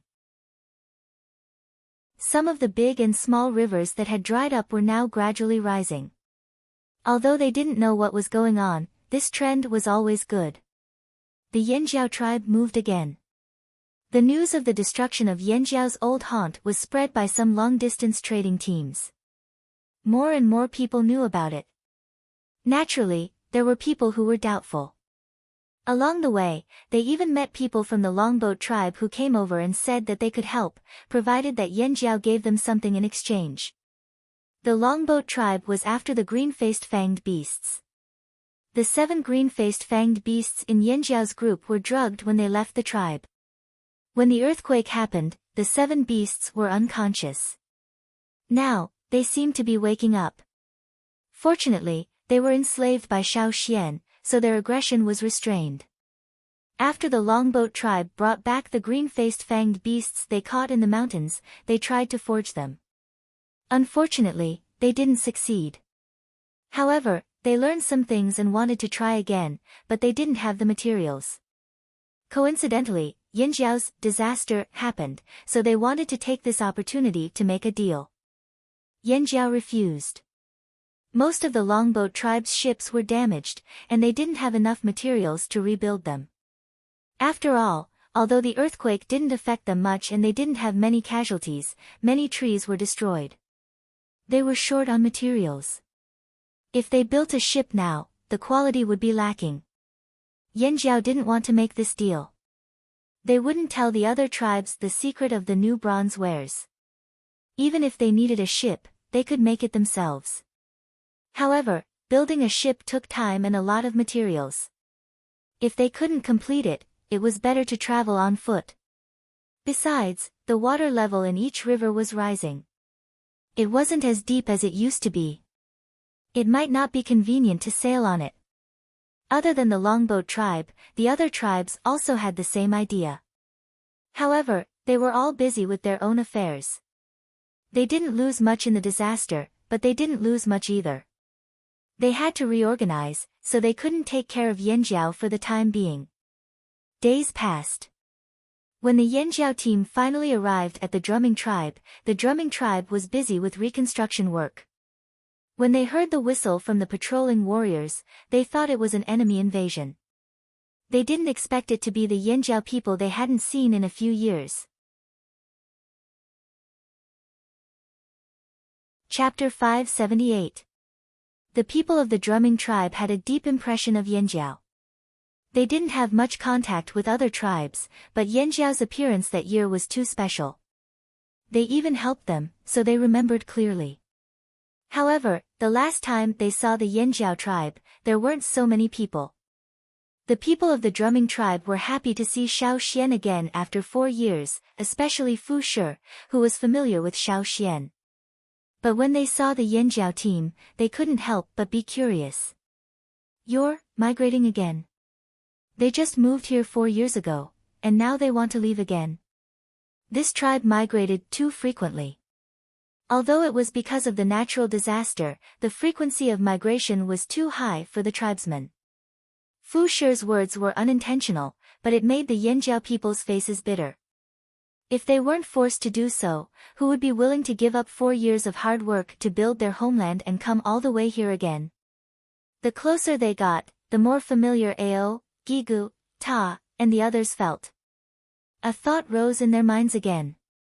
Could it be that they really had to go back to where they lived before? The more they thought about it, the faster their hearts beat. Compared to finding a new place, they obviously preferred their old forest. Even if there were some shortcomings, tribesmen were nostalgic, especially for land. One could imagine how they felt at this moment. So, before Fu Shi could say anything, Ao asked, "Is there any change in the river? Have the river beasts returned? Can the boats sail on it?" Ao's series of questions made Fu Shi's expression strange. The warriors of the drumming tribe beside him also had complicated expressions. Xiao Xian saw this and asked, "What's wrong? What's changed in the river?" "Change? Of course." Fu Shi pointed in the direction of the river. "Did you notice that the sound of the river changed?" "The sound of the river?" Because they didn't often move around in the water, Yanjiao people were weaker than the drumming tribe in this aspect. "I didn't hear it," Ao said honestly. Fu Shi didn't look down on him. His eyes showed a complicated expression.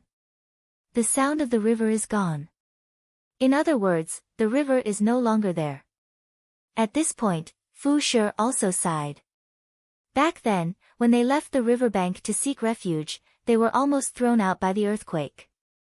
They tied themselves and their families to tree trunks or higher terrain. There were many mountains here, and few flat lands.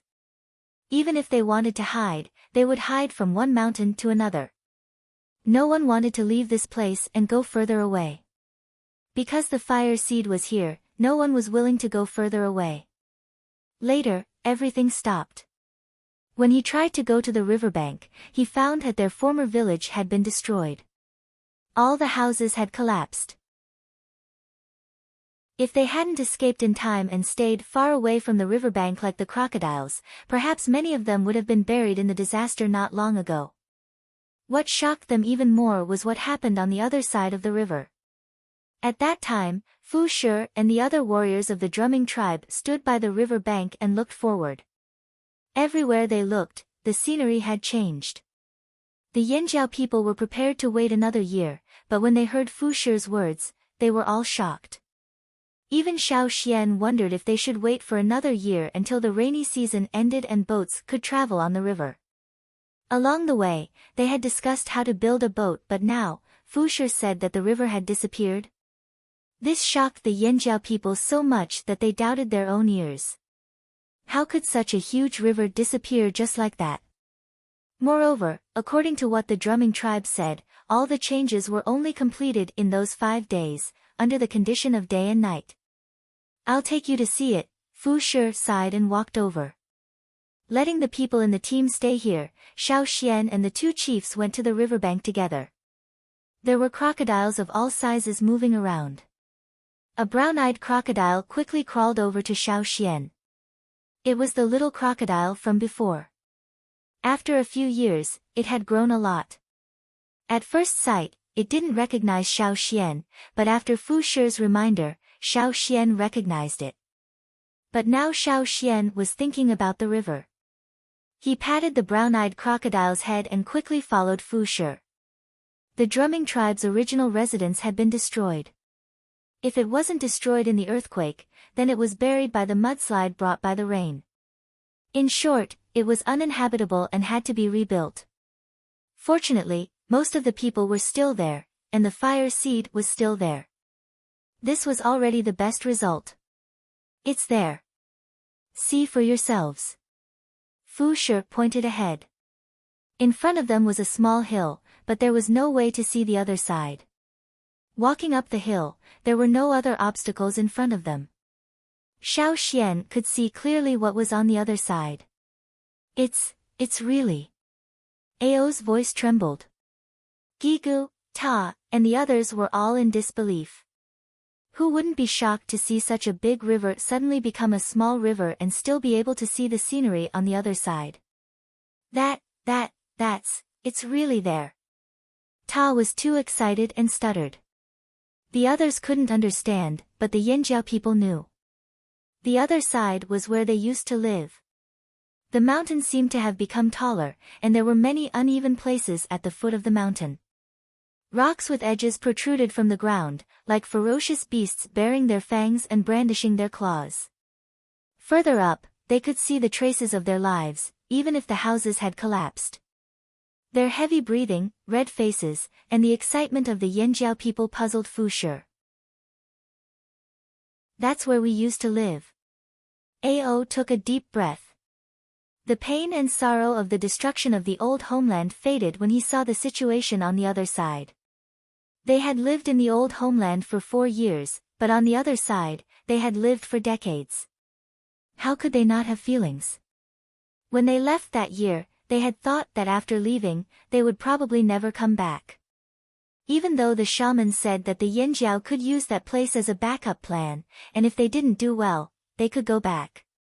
But later, after the Yanjiao tribes returned to the old homeland and developed better and better, they gradually stopped thinking about the other side. Occasionally, they would still dream of the place where they used to live, the dangerous forest, and the familiar hunting routes. "I didn't expect this, ha ha ha. I didn't expect this."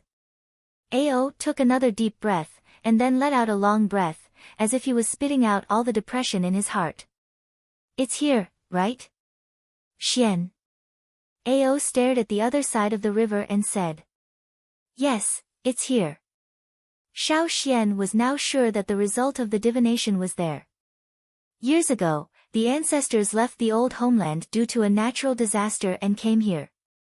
As a result, the earth cracked and the river formed, cutting off their path of return. And now, 1,000 years later, there was another change that was even greater than back then. The earth that had been split open was now closed. The river that had existed for 1,000 years was gone.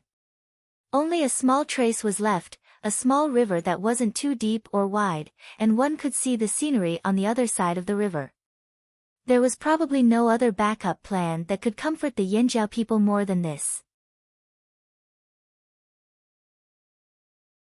Chapter 579. When the tribe crossed the river, many of the children were still young. 4 years later, some of them had already become totemic warriors. Now that they knew what was on the other side of the river, and that was the destination of the tribe, the Yanjiao people who lived on the other side of the river were no longer depressed. Their moods had been fluctuating all this time. Even though the crisis was over, they had no place to stay. They were like rootless duckweeds, unable to settle down. But now, they could finally let go. They couldn't go back to the old place, but it was fine, they had another old place. Yes, for the entire Yanjiao tribe, the fearsome beast forest was the Yanjiao's old place. But for these people, the other side of the river was another old place in their hearts. Even though there were some changes in the earthquake, even though they couldn't see the whole thing from here, they could still recognize many familiar places. That's right, that was the other homeland in their hearts. Ao, Ta, Guehi, Mai, and the rest of the team leaders were all very excited about the turn of events. Chief. Are we going back? Someone asked, choking. The word, go back, moved many people, and they couldn't help but smile. Ao also showed a rare look of nostalgia. Yes, let's go back. Oh, someone in the group screamed. Ha! Let's go back. Some of the younger warriors jumped up in excitement. They thought they would have to find a new place to stay, but they didn't expect to come back here. They were still children when they left. 4 years later, they had been out hunting for a year or two. Seeing their excitement, Zheng Luo and the others calmed down. After all, they hadn't lived there before, and all they knew was from other people. That's where you used to live? Zheng Luo asked Xiao Xian. I can't believe it changed like this. But then they remembered that there was a large forest on the other side, and it was no less dangerous than the fearsome beast forest. There were even king beasts roaming around, and many other strange places. Zheng Luo and the others didn't feel any fear. Instead, they rubbed their palms together, their eyes shining. It's a good place. Duo Kang only glanced over and commented. Although he couldn't see the place he had heard of, with his many years of hunting experience, it was definitely a satisfactory place. Even the wind from the opposite shore carried a dangerous smell. It really made people look forward to it. There are ferocious beasts over there. Duo Kang's hands were itching again. For people who hunted for a living, hunting had become a habit in their daily life. Once this habit was broken and they did not touch it for a long time, they would feel itchy to hunt. He missed the smell of the jungle. Hearing Duo Kang's words, Fu Shi laughed. You can smell the beasts from here. Of course. Duo Kang said confidently. It smells like the fearsome beast forest. Fu Shi smiled and didn't say much. He turned to Xiao Xian and asked, Can you smell it? Xiao Xian stared at the opposite shore, deep in thought. Yes, I can feel the ferocious beasts over there. After a pause, Xiao Xian added, the smell is quite familiar. Just as Xiao Xian finished speaking, Caesar squeezed over and looked at the opposite shore for a while. Then, he raised his head and howled. Caesar's sudden howl brought the Yanjiao back to reality. He smiled and said, even Caesar remembers the old place. Of course, Caesar grew up there too. Mai couldn't hide the smile on his face. He remembered that the few ferocious beasts in the tribe who used the secret technique of carving also grew up there. If people missed it, so did the ferocious beasts. However, Xiao Xian didn't see it that way. Caesar's howl was not a sign of nostalgia. But before he could say anything, Ao couldn't wait to ask Fu Shi again. Didn't you go over to take a look? After all, the river was gone. The two sides were so close and the river wasn't deep. Just now, he saw the crocodiles moving in the river, which meant that there were no dangerous beasts in the river. Otherwise, the crocodiles wouldn't have been so comfortable. Speaking of this, Fu Shi smiled helplessly. Why didn't we go over? In fact, when we saw such a huge change in the river, we thought about going over to take a look. After all, we could see some traces of life on the mountain over there. At that time, our chief thought that since there was a tribe on the other side and we were so close, we should at least say hello and see if there was anyone on the other side who needed help. There were indeed traces of life on the other side. There were houses, pillars that acted as sundials, and other unnatural things at a glance. But at that time, the disaster had just passed and the earthquake had slowed down. Many tribes were seriously affected by the disaster. The people on the other side didn't appear, so they thought about going over to take a look.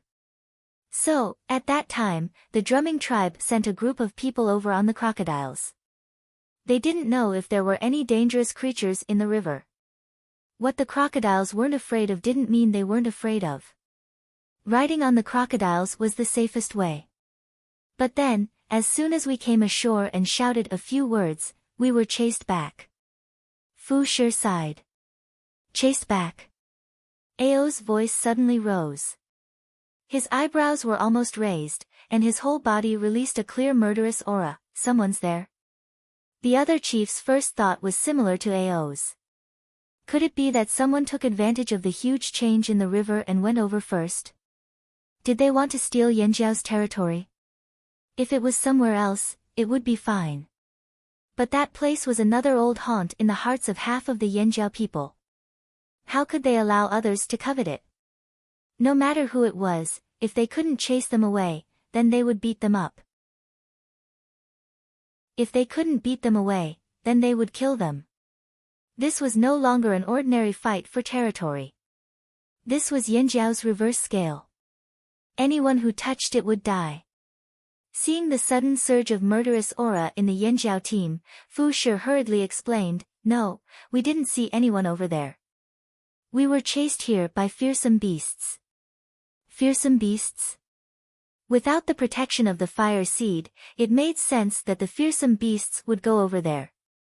The murderous aura in the Yanjiao team was slightly restrained, but they couldn't. Not even the fearsome beasts. Kill them all the same.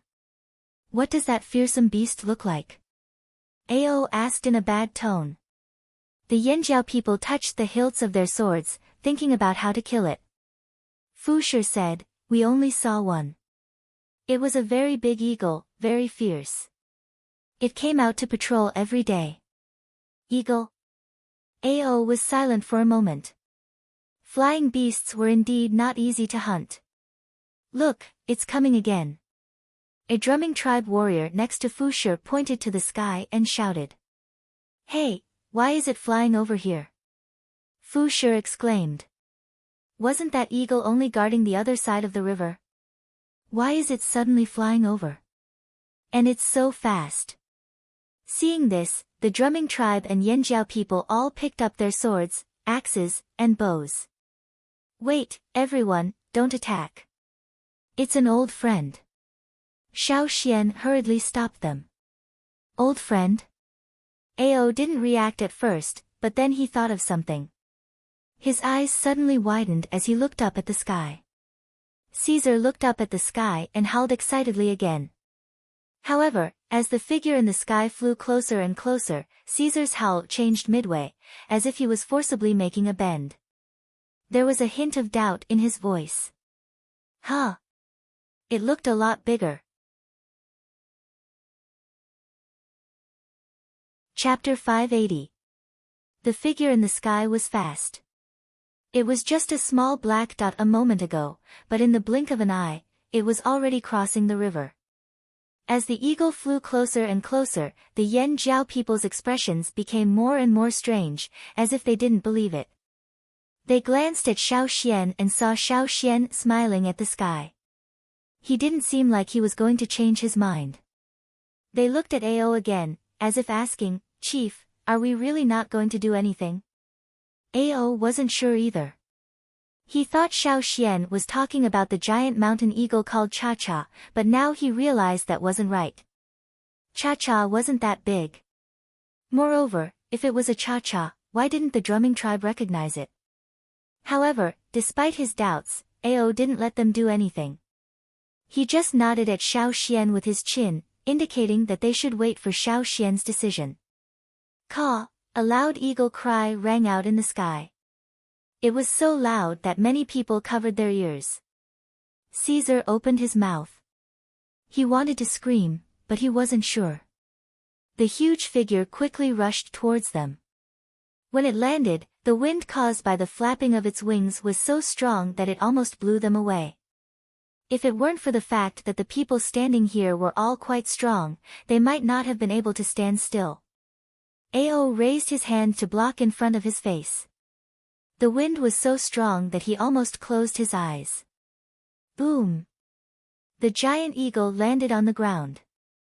Some of the stones on the ground were crushed, while others were sent flying. Stone chips and dirt flew up, hitting people's arms painfully. Xiao Xian laughed and walked over with open arms.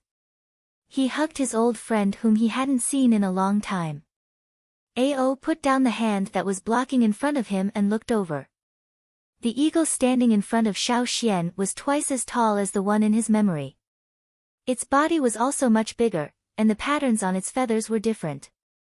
If it wasn't for the fact that the eagle bowed its head and seemed very familiar with Xiao Xian, he would have doubted his own judgment. Long time no see, Cha-Cha. Xiao Xian patted its lowered head. He wasn't sure if it was because Cha-Cha had been to Eagle Mountain, but its body had changed a lot. There were even some sharp patterns on its feathers that resembled the outline of a mountain. In the past, when they came to the drumming tribe, Cha-Cha rarely stayed on the ground and had little contact with the people of the drumming tribe. Now that his size had changed so much and his fur pattern had changed, it was no wonder that no one in the drumming tribe could recognize him. Not only the drumming tribe, even the Flaming Horn tribe couldn't recognize him. Cha-Cha's excitement, if it wasn't for Xiao Xian's eyes of size eyes. Seeing Caesar next to him, Cha-Cha raised his claws and walked over. Just as he was about to communicate with him, he saw Caesar's injured eye. Cha-Cha's SSSS. Houses. Cough. Xian, this is Cha-Cha. Ao walked over and asked. Yes, that's it. Xiao Xian knew what Ao and the others were confused about, so he explained, it must have changed a lot because it went to Eagle Mountain again. Ao nodded in understanding. Sure enough, giant mountain eagles had their own secrets. When they were still on the other side of the river, Cha-Cha had also been to Eagle Mountain once. After that, he didn't know how he got there. He thought that Cha-Cha didn't go back with the Hui tribe because something happened. He didn't expect to see Cha-Cha here. Thinking of what Fu Shi said just now, Ao also smiled and praised, this guy even knows to help our tribe look after our home. Ha! Xiao Xian laughed. From what he knew about Cha-Cha, Cha-Cha's wasn't because of the tribe. If this happened to Yanjiao's old haunt, it wouldn't have done anything and would have pretended not to see anything. To it, the place on the other side of the river was more intimate. The Yanjiao's old haunt was its, not its. To it, this was its old haunt. It grew up here, so its feelings for this place were deeper. It had completely incorporated this place into its territory. When it saw the drumming tribesmen trying to come ashore, it felt like its territory was being invaded. Even though it knew many of the drumming tribesmen, it couldn't calm its anger. Fortunately, it knew the drumming tribesmen and knew about their relationship with Yanjiao and Xiao Xian, so it only chased them away and didn't chase after them. Cha-Cha wasn't friendly to others. It had a bad temper and might not even give face to the Yanjiao tribesmen, let alone the drumming tribesmen. No wonder Fu Shi said that the eagle on the other side of the river was fierce. After meeting Xiao Xian and Caesar, Cha-Cha went to look for old Ku. When it was young, other than Xiao Xian, only old Ke took care of it. So compared to the other Yanjiao tribesmen, it was more restrained around old Ke. It was in a good mood today, so it started looking for familiar faces.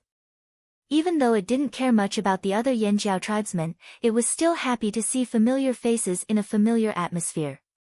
But why were there so many unfamiliar auras in this group? Its eagle eyes scanned the group and found that it didn't recognize half of the people in the group. Cha-Cha tilted its neck and looked at the 7 green-faced fanged beasts in the cage. It moved its claws. When it came to dangerous things, it always killed them first. Seeing Cha-Cha like this, Xiao Xian knew what it was thinking and quickly stopped it. Don't even think about killing them. The tribe needs them. Chief, Elder, are we going over? Knowing that the creatures on the other side of the river weren't a threat, but their own people, Mai and the others were relieved. No one coveted their place, and no other beasts were there. They were so close, and they wanted to go home. After comforting Cha-Cha, who was throwing a tantrum again, Xiao Xian asked Fu Shi, "Can we swim across the river?" Fu Shi shook his head, "I don't know, we haven't been in the water before. When we went over, we had to rely on treasure fish." "I see." Xiao Xian thought for a moment, "Then we'll fly them over in batches." Now that Cha-Cha was back, and his body had grown so much bigger, he could send more people at once. "We can also ask the treasure fish to help you." Knowing that the other side was actually Yanjiao's territory, Fu Shi was relieved. He was very satisfied to be neighbors with Yanjiao. So, while asking the crocodiles of the drumming tribe to help, Xiao Xian also modified the carriage with rattan ropes for Cha-Cha to lift. There were people standing in the carriage, so it could be lifted over directly. There weren't many people to be transported at once, but they weren't in a hurry. They would first send some people over and then build a boat. There was obviously more wood on the other side of the river than here, and the damage wasn't serious. They could quickly make a simple raft. This made Xiao Xian very happy. It seemed like they could float wood in this river. Chapter 581. Xiao Xian was brought across the river by Cha-Cha. Although many houses on the mountain had collapsed, the cave that Xiao Xian lived in when he first came to this world was still there. From the outside, it still looked the same as before. When Xiao Xian went in, there were some bird droppings and traces of wild beasts. They probably came in after the tribe left, but when the world changed, they were scared away. Later, with Cha-Cha here, they didn't dare to come back. Without looking much, Xiao Xian and the other warriors who crossed the river first went to cut down trees nearby. Many of the trees on the surrounding mountains had fallen, but many more were still standing. Now they didn't have time to go further into the forest to cut down the thick ancient trees, so they could only use the trees on the nearby hills to deal with the emergency. It didn't take much time to make rafts, so Xiao Xian and the others quickly made some rafts. Xiao Xian calculated the width of the river. Although the river was still slowly rising, the distance between the two sides was only about 200 meters. At first, it sounded very far, but in reality, it wasn't. More than 20 long rafts were tied together to form a floating bridge on the water. They couldn't carry heavy objects, but they could definitely walk. They let the people waiting on the other side of the river line up and crossed the river on the pontoon bridge. As for the few fearsome beasts, except for the alligator snapping turtle, the others were brought across by Cha-Cha in batches. Now that Cha-Cha was much bigger than them, he could hold them. The 7 green-faced fanged beasts were brought across the river in cages. They were very repulsed by Cha-Cha, and there was hostility between fearsome beasts. Fortunately, Xiao Xian, the one who enslaved them, suppressed them. Otherwise, they would have rushed out of the cages as soon as they were brought across the river. Simple wooden cages were simply unable to contain these 7 ferocious beasts. Watching the last group of Yanjiao players walk across the pontoon bridge, Xiao Xian turned to look at the wanderers. These wanderers had been following the Yanjiao team since they left the fearsome beast forest. They had not fallen behind. They had placed all their bets on the Yinjiao team. If they won, they would live. If they lost, they would die. Along the way, they had hesitated and felt lost. Some of them had left, and some of them had not been able to avoid the natural disaster. But in the end, nearly 300 people had survived and followed them. Xiao Xian had also discussed with the chief and the shaman on the way. The tribe did not reject the 300 wanderers. Moreover, now was the time of reconstruction, and they needed people. Although the wanderers did not have much strength, they still had some skills. Without skills, the wanderers would not have survived until now. Let's go. Xiao Xian looked at the hundreds of expectant eyes and tilted his head towards the pontoon bridge. The hundreds of anxious eyes suddenly lit up. Several people came over and excitedly thanked Xiao Xian. Then they called their relatives and friends to cross the pontoon bridge.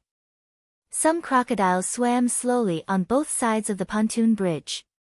Their cold eyes stared at the people on the pontoon bridge. Stepping on the pontoon bridge, some wanderers were still very nervous. But looking at the mountain in front of them, they calmed down a lot. As long as they crossed the bridge, they could start a new life. Although the Yinjiao people seemed to have a bad temper, at least they could tolerate them. They had just heard a few Yinjiao people talking about how much farmland they could cultivate and how many cows and horses they could raise. They could participate in all these. If they could exchange labor for food, they would not starve to death. Everything would be fine. The wanderers walking in front of them walked steadily and quickly. After the last wanderer had passed, Xiao Xian thanked Fu Shi and the others.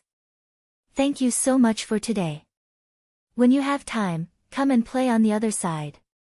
Fu Shi laughed out loud. He raised his hand and patted Xiao Xian's shoulder. Okay.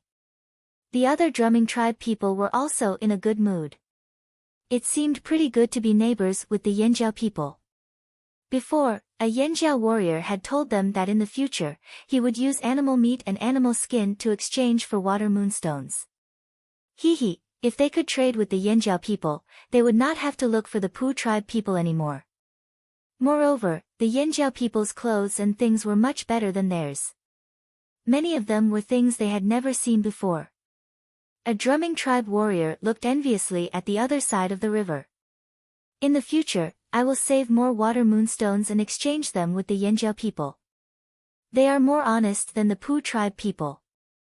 The others nodded in agreement. In fact, they had always known that the Pu tribe people were more treacherous, but they did not want to leave this place. They also had a lot of water moonstones in their hands.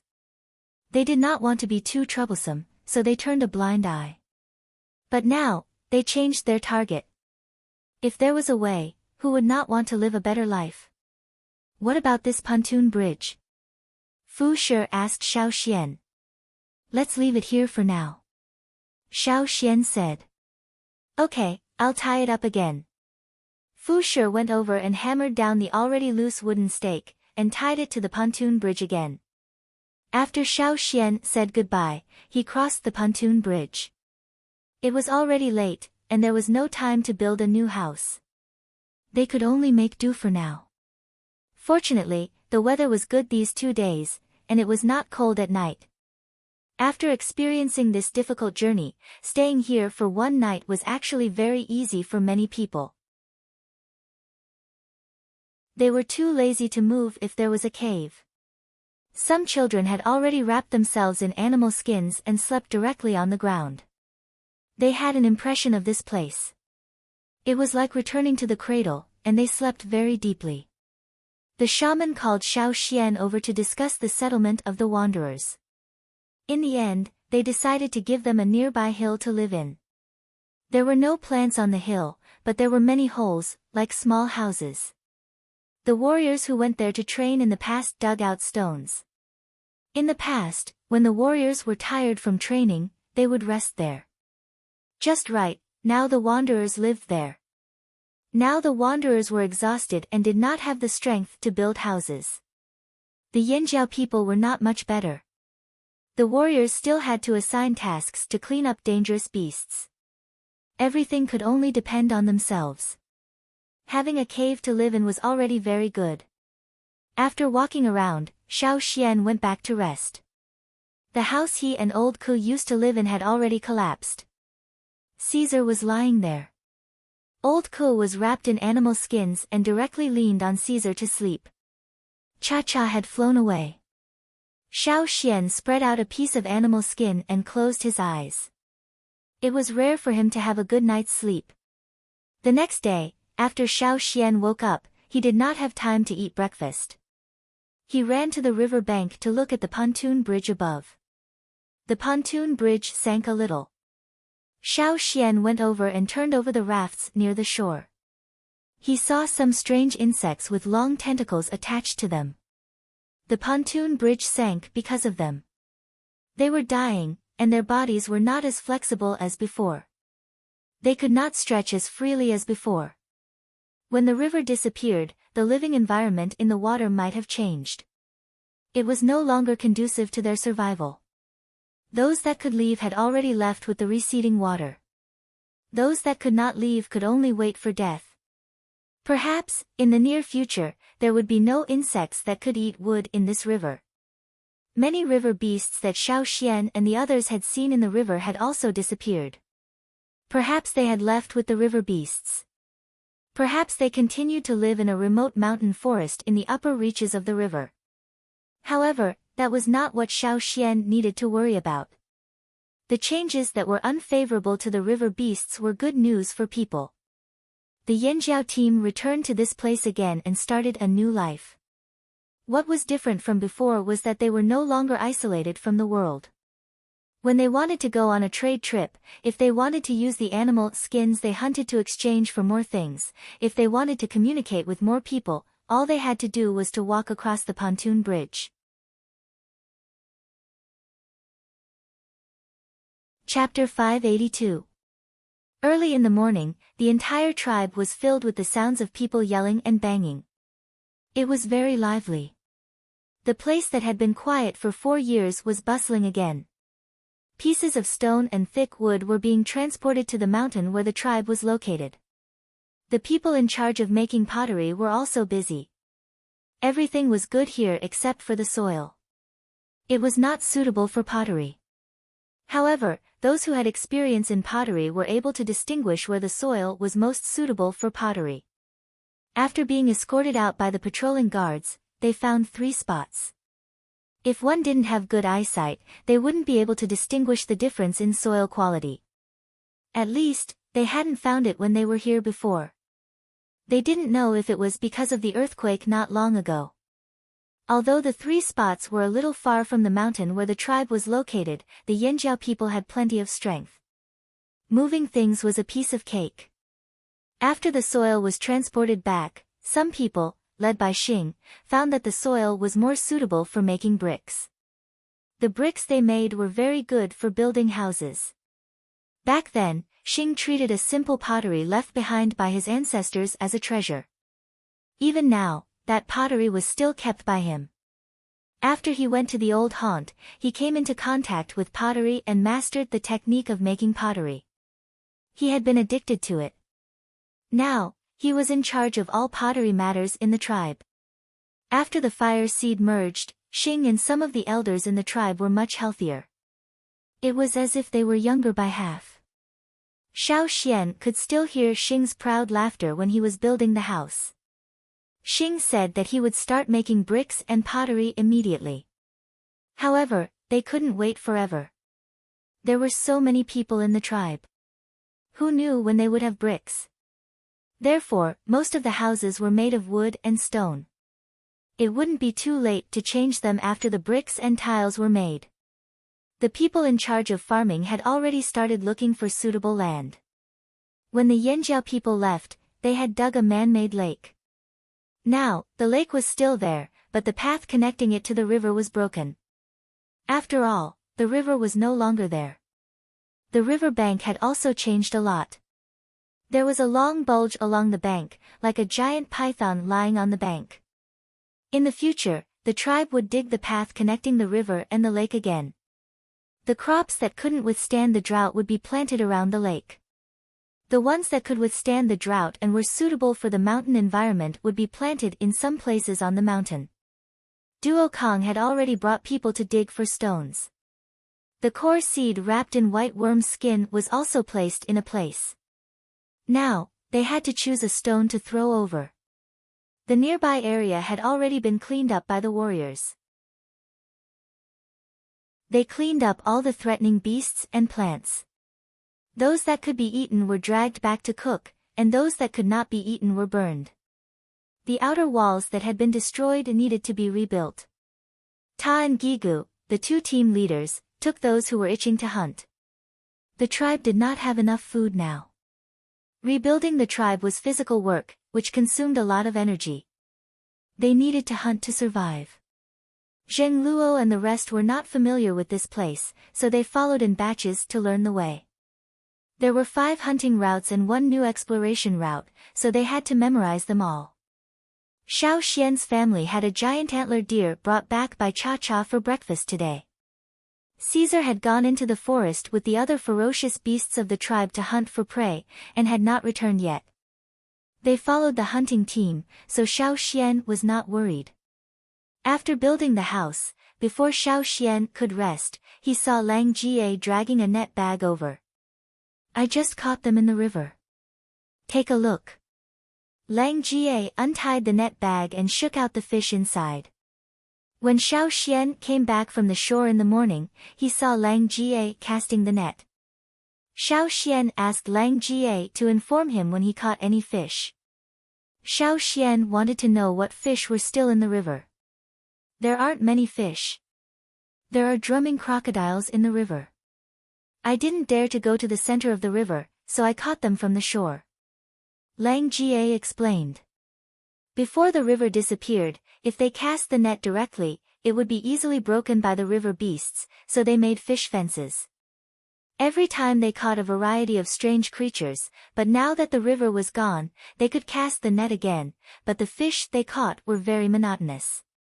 He cast the net and caught some fish, but he didn't catch anything else. He only saw 2 or 3 piranhas with sharp teeth. Their mental state was good, but unfortunately, the drumming tribe's crocodiles were all around. The piranhas couldn't be arrogant here at all. They would only become the crocodile's food.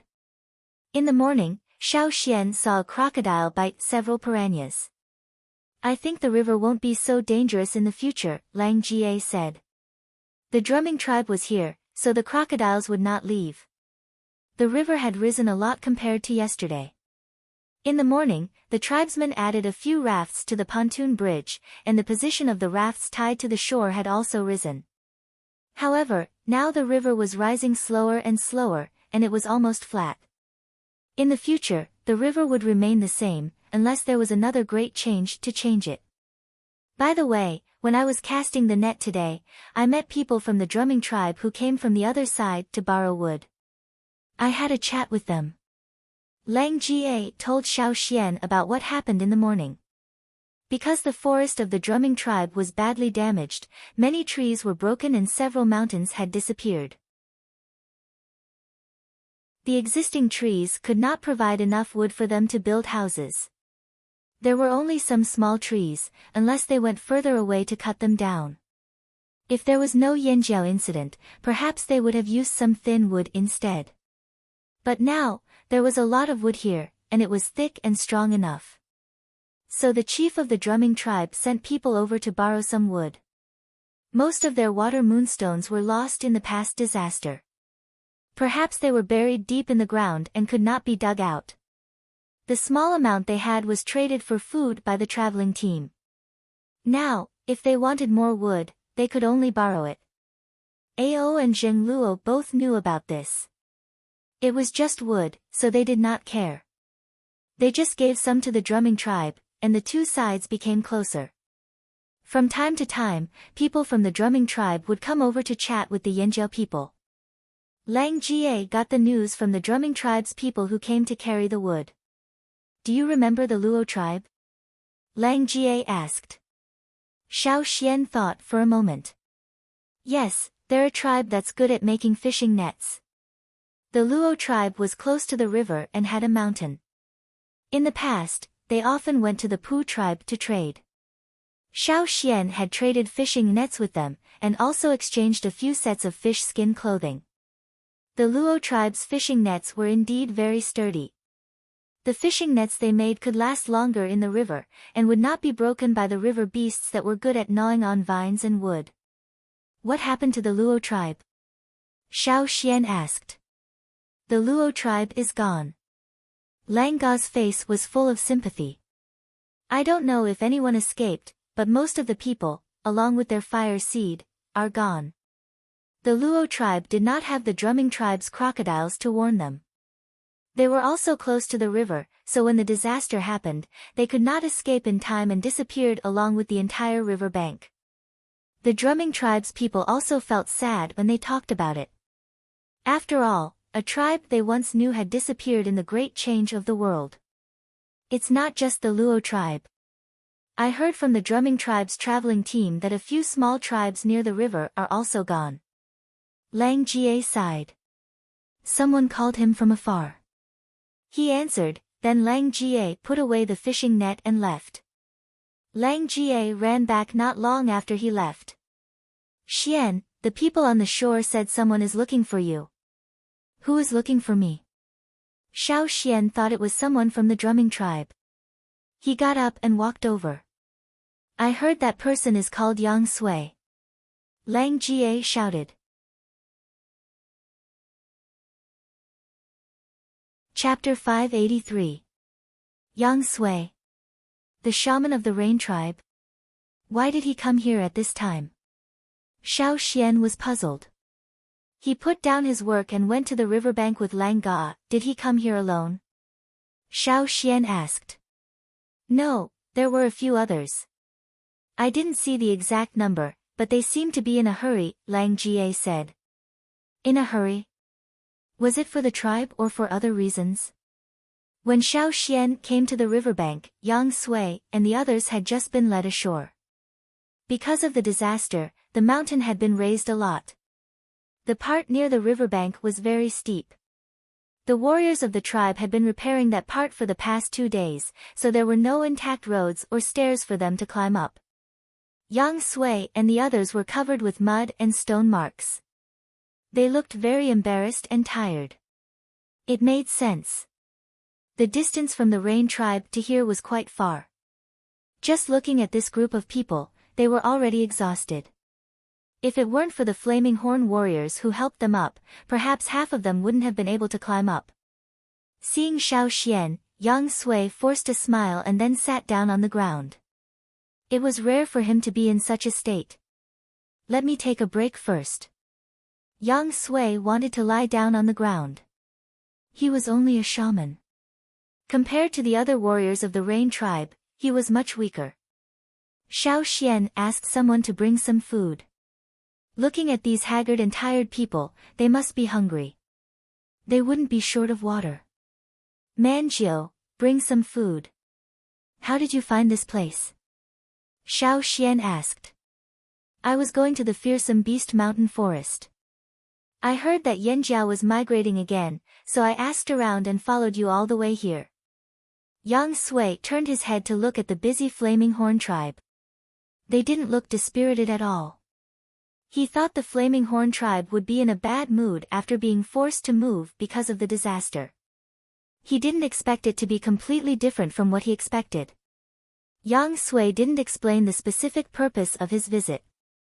Xiao Xian didn't continue to ask. This wasn't a good place to chat. Yang Sui must have something else to say. The 20 people of the Rain tribe all looked confused and nervous. They were even more anxious than the Yanjiao team during the migration. They just didn't say anything. Something must have happened. Was the Rain tribe seriously affected by the disaster? After a short rest, Xiao Xian asked someone to send a message to the shaman and chief, telling them that the Rain tribe had come. Then he took Yang Sui and the others to his house. The house had just been built, so it was a little crowded with more than 20 people. So Yang Sui asked the others to wait outside. Because the place where the tribe received outsiders had not yet been built, they could only wait here. However, these people of the Rain tribe didn't care about this. They just waited outside the house quietly. Old Ku cooked a pot of meat soup and shared it with them. Then he sat on a stone outside the house and chatted with these people who came from afar. Old Ku rarely saw people from other tribes. After all, he couldn't go out with the travel team because of his leg injury. In fact, he was very interested in many things about other tribes. When there was no one else in the house, Yang Sui's face suddenly collapsed. He scratched his head and said, "I'm afraid we have to migrate this time too." "Why?" Xiao Xian was surprised. Originally, he thought Yang Sui came here because of the disaster or the fire seed. But now it seemed that there was something else. In fact, the disaster in the past didn't have much impact on our tribe. At least we didn't suffer as many casualties as other tribes, Yang Sui said. The violent earthquake did cause houses to collapse and people were directly shaken from the ground. But in comparison, the Rain tribe didn't suffer much. When the earthquake was over, they could quickly resume their original life.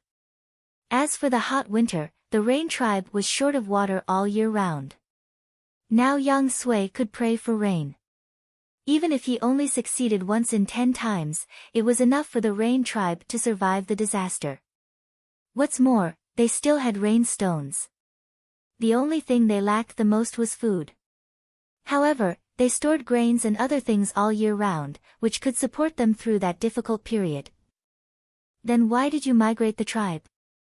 After a pause, Xiao Xian suddenly asked, "The desert." Yang Sui smiled bitterly. Who else could it be? Yang Sui rubbed his face to make himself more energetic and continued, "I used to think that Rock Hill City would be more peaceful after driving away the other slave owners in the desert. But not long after the disaster, some slaves escaped from the desert and stole from our tribe. After we caught them, we interrogated them." Speaking of this, Yang Sui's expression was very strange, as if he couldn't believe it, but also as if he was worried about something. Those people were the slaves of the slave owners who were killed by Rock Hill City. They had been escaping in the desert, and some of them had gathered into small groups to survive. But after the disaster, most places in the desert were badly affected. Many people were directly buried in the sand because of the earthquake. This is not what I am most worried about. Taking a deep breath, Yang Sui looked at Xiao Xian. "The 2 slaves we caught used to be close to the other side of the desert, close to the sea. However, he told me that the people who gathered on the other side of the sea were basically dead. They died under the waves and earthquake. Many places even disappeared directly. Not only that, when they left, they went to the coast to take a look. They said that there were many more places on the sea, and there seemed to be something on the sea." As he spoke, Yang Sui looked at Xiao Xian. Seeing that Xiao Xian was silent, Yang Sui continued, "Part of the desert disappeared, and some strange things appeared on the sea. Since then, Rock Hill City changed their target. They no longer cared about the people in other parts of the desert, and only dealt with those who were still alive near the coast. It was as if they wanted to clean up the people there and occupy the coast. Therefore, those who were lucky enough to survive near the coast all fled out of the desert. I remember that there were many people from Yanjiao who came out of the desert. You actually didn't come from the desert, but from the other side of the sea, right?" "That's right." Xiao Xian didn't deny it. Yang Sui's eyelids twitched. He couldn't help but stand up and ask impatiently, "What's on the other side of the sea? Why did the people of Rock Hill City change like that? Do you know?" What happened on the sea wasn't the main reason why Yang Sui was so worried.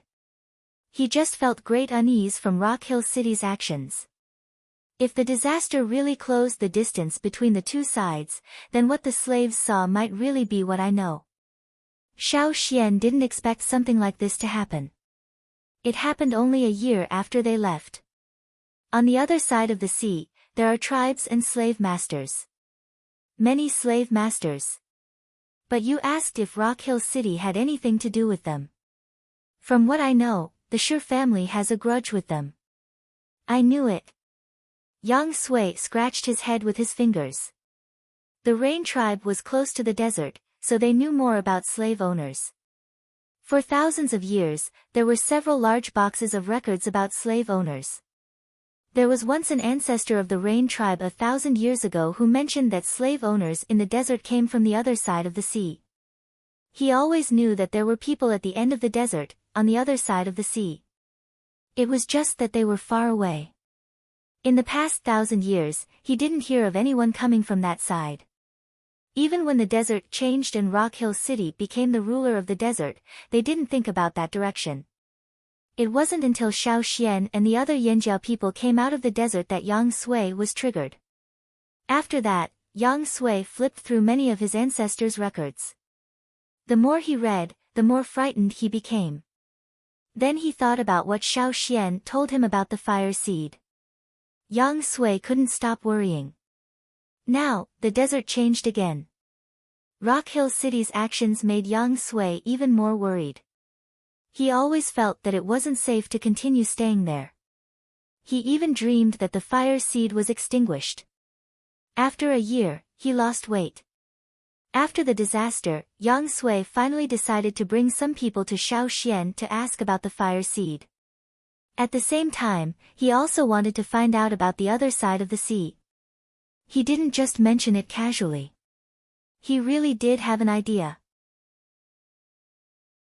The slave masters in Rock Hill City were too dangerous. The Rain tribe couldn't fight against them. In the past, there were many slave masters and many forces in the desert. They could still fight among themselves. Now, the desert was Rock Hill City's territory. What if they wanted to expand in the future? Now, he heard from Xiao Xian that Rock Hill City had a grudge against the people on the other side of the sea. If they fought, would Rock Hill City target the tribes near the desert when they lacked slaves? As long as the fire seed was extinguished, there would be more people for them to enslave. Then the Rain tribe would be in even more danger. Yang Sui didn't care about the other tribes near the desert. He only cared about the future of the Rain tribe. So, what's your decision now? Xiao Xian looked at Yang Sui's changing face and asked. Yang Sui gritted his teeth, move. We must move.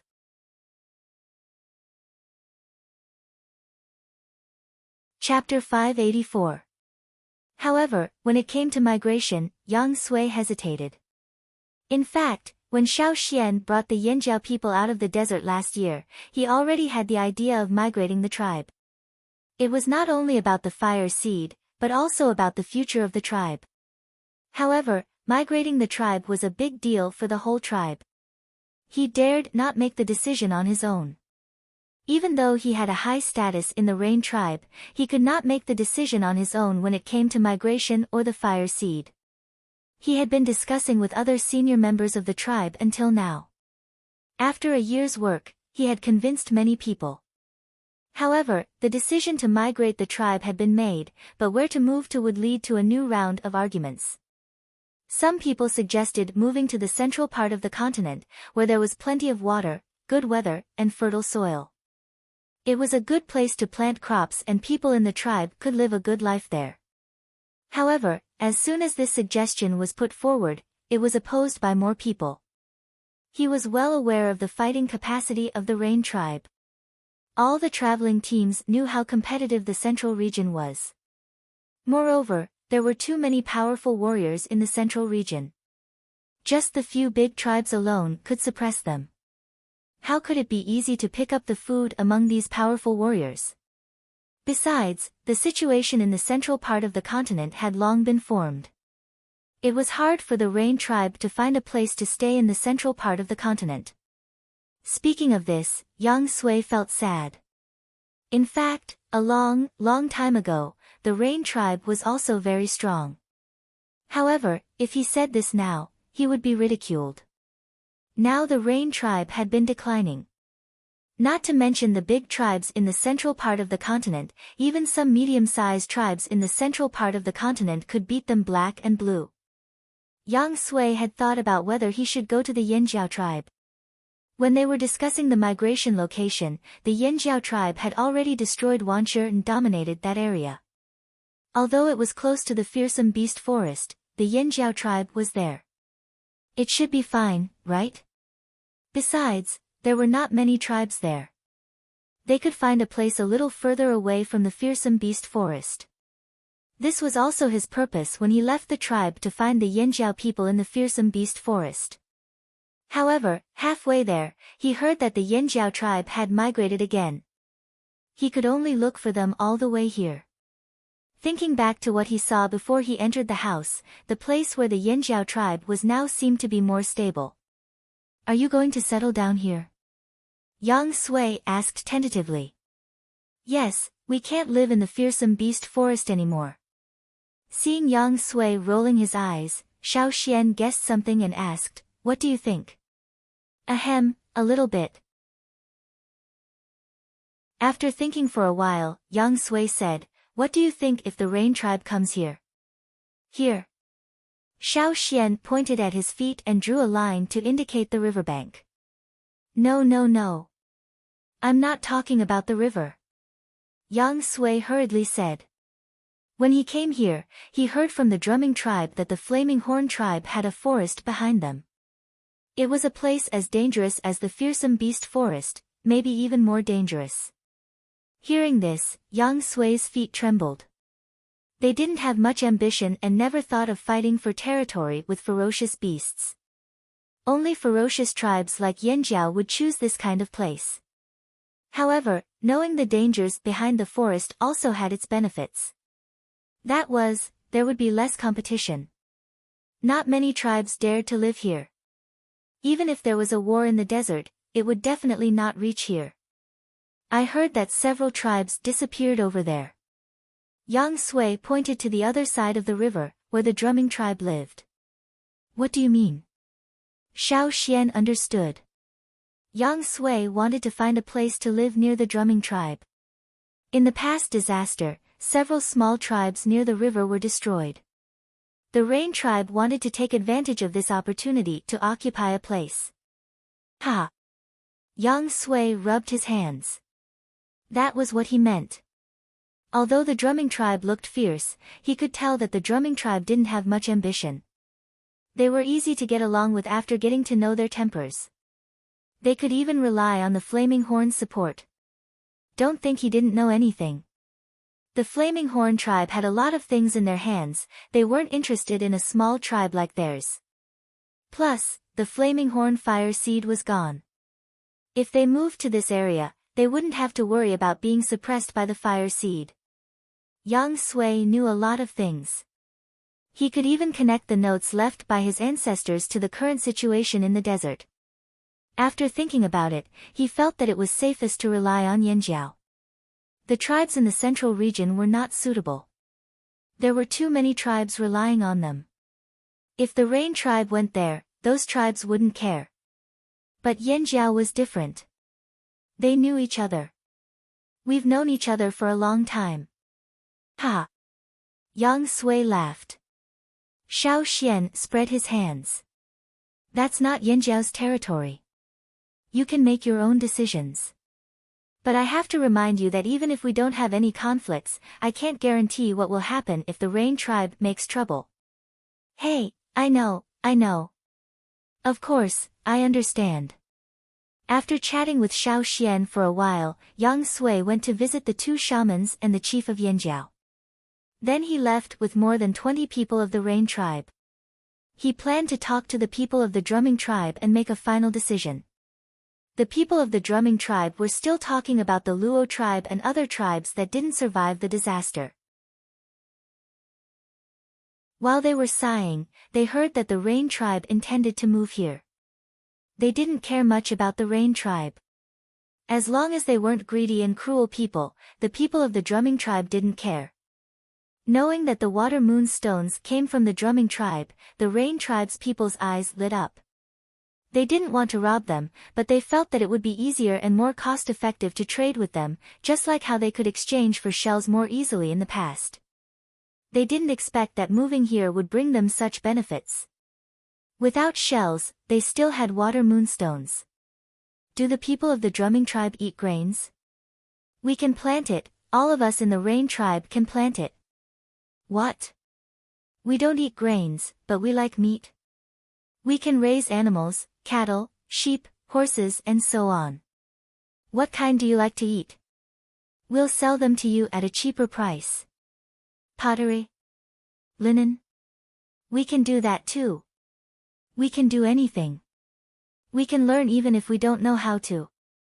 So, when Xiao Xian was discussing with the shamans and chiefs, he heard from the warriors who came back from the river bank that the people of the drumming tribe and the rain tribe had become good friends.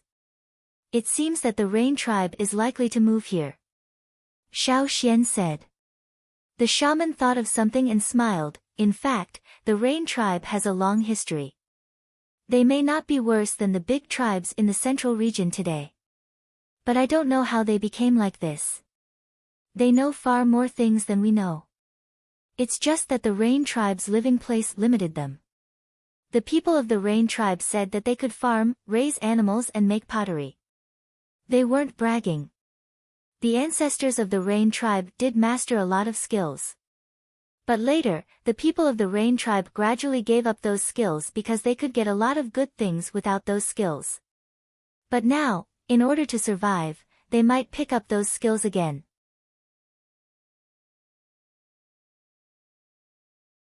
Chapter 585. After destruction came new life. There used to be no river here, but 1,000 years ago, the earth and sky changed. The earth suddenly split open and separated the flaming horn ancestors from the other side of the river, forming a huge river that blocked their way back. Now, the earth changed again. The big river turned into a small river, and the split land closed. On both sides of the river, one side fell down, and the other rose up. The flaming horn tribe's side was uprooted. The mountain they used to live on was now much higher. When they looked up, they could see the white peak of the mountain surrounded by water vapor. There was a layer of white snow there. The place where the fire pond used to be was now buried under the white snow. The one that fell down was the drumming tribe's side of the river. Otherwise, there wouldn't be so many tribes near the river that were destroyed. No matter how strong the fire seed was, it could keep burning underground. But without people, the fire seed was like a fire source that had burned to the end but had no more firewood. It would disappear quickly and then be destroyed in the depths of the earth. When Yang Sui went to survey the nearby terrain to determine the destination, he felt that the fire seed nearby had been extinguished. The fire seed was not strong, so it was extinguished quickly. The people of the Luo tribe were all buried deep in the earth. If the rain tribe moved here, there would be no conflict between the fire seeds. In the past, tribes like the Luo tribe liked to be close to the river. But the rain tribe was different. They planned to plant crops, so they would find a place with more flat land, a little farther from the river. Plus, with the Luo tribe's example, they didn't have the courage to be so close to the river. However, the rain tribe could divide more land into their own territory. After all, they still needed water to irrigate their crops. After confirming the location, Yang Sui sent 2 bags of shells to the people of the drumming tribe, asking them to help guard the land and prevent other tribes from robbing it. The people of the drumming tribe had a good impression of the rain tribe. To some extent, they all liked water and got along well with each other. The people of the rain tribe worshipped water. Their belief in rain was far beyond the imagination of the Yanjiao people. Otherwise, Yang Sui, who could pray for rain, wouldn't have such a high status in the rain tribe. After confirming the location, Yang Sui hurriedly left with his people. They had to move their tribe here as soon as possible and prepare for winter. Although there was still a long time before winter, the migration would still take some time. Since there were more things to prepare, they had to hurry. The migration of the rain tribe was much more troublesome than the migration of the Yanjiao tribe. The Yanjiao tribe had already merged their fire seed, so they didn't need to bring their fire seed with them. However, as a tribe that still had their fire seed, the rain tribe had to be more careful. It was very risky to bring a fire seed on the road. This was also why many tribes were unwilling to move once they had settled down. It was too troublesome and risky. When Yanjiao returned to the old land from the other side of the river, they also brought the incomplete fire seed with them. That kind of nervous tension was indeed uncomfortable. Yang Sui also wanted to try to integrate the fire seed before moving the tribe. Unfortunately, the Rain tribe might not be able to discuss this matter immediately. After all, many years had passed, and the idea of integrating the fire seed was deeply ingrained. Many people couldn't accept it at the moment. On the way back, Yang Sui sighed. There was no other way. They had to solve the migration problem first, then deal with the people in the tribe later. In the Yanjiao tribe, the buildings were rebuilt one by one. They were even more magnificent than before. Many of them were drawn by Xiao Xian and finalized after discussing with the craftsmen who were good at building houses. For example, the meeting hall on the mountain and the 50-meter-tall watchtowers were built on the mountainside and the river bank at the foot of the mountain. Things were different now. Before the river disappeared, they didn't need to guard against the other side of the river. They only needed to keep an eye on the river. But now, they had to guard against the other side of the river. Although the Drumming tribe and the Rain tribe weren't hostile to Yanjiao, it was better to be cautious. Just because they weren't hostile, it didn't mean others weren't hostile. They hadn't started planting the 1,000-grain gold yet. Now wasn't the best time to plant it. The 1,000-grain gold was too precious and the tribesmen didn't want to waste it. They could only cultivate the land first and plant it next year. In the other fields, crops suitable for this season had already been planted. The cabbages were harvested when they were in the fearsome beast forest. They were temporarily with the shamanis. There were still some cabbages left on the ox cart. They were planted first. The veins of the sky couldn't be planted on the mountain. The mountain where Yanjiao lived wasn't suitable for planting. So, they planted them in another area, guarded by soldiers every day. The normal farmland and the special farmland were separated. The normal farmland was more common on the mainland. There were also wanderers working there. The special farmland was mostly planted with seeds from the Jeju. The veins of the sky were also planted in the special farmland. In the future, the 1,000-grain gold would be planted there too. The special farmland was taken care of by Xiao Xian, the shamanis, and the chief. The soldiers guarding it were also decided by them. No one else could get close without permission. Life in the Yanjiao tribe was back on track. After the hunting team was formed, they began to hunt regularly. After 4 years, many Yanjiao people were very excited to return to this place again. Even the fearsome beasts were more active. Because of the great changes in the world and the chaos in the forest, the territories of the beasts they were familiar with had changed. They needed to calculate and map again. But that wasn't a problem. After satisfying the Yanjiao's needs, they would trade some with the Drumming tribe. However, the Drumming tribe was now poor. They didn't have any water moonstones, so they could only write IOUs. This didn't matter. They weren't worried about the Drumming tribe reneging on their debt. On this day, after Xiao Xian fed the green-faced fanged beast some blood, he went to the casting room. When he came out, he heard from the watchtower that the Rain tribe had arrived. According to the patrolling warriors who were watching over there, the Rain tribe was not in a good state after a long migration. There were many injured people in the tribe, and even those who were not injured were dispirited, looking haggard and haggard. However, when they arrived, the entire Rain tribe burst into cheers. They were going to welcome a new life here. After taking this step, there was no turning back. Instead of reminiscing about the past, it was better to fight for the future. Not long after Xiao Xian received the news, Yang Sui brought people over to borrow food. They hadn't seen each other for a while. Yang Sui looked darker and thinner. When he came over, he was carried on someone's back. This migration was really not easy. As a shaman, he had to protect the fire seed and build a fire pit when they arrived at the destination. The journey was difficult. They used to be rich, but now they had no money in their pockets. It was difficult to even take out a piece of shell. There were many injured and hungry people in the tribe. Now they could only borrow from Yanjiao. 1 year. Don't worry, we can pay it back by this time next year. Maybe it won't take a year, maybe half a year. Although Yang Sui was not in good condition, his eyes were bright. He was still confident about the future. Therefore, not long after Yanjiao settled here, he began to be a creditor. He had 2 debts, one from the drumming tribe and the other from the rain tribe.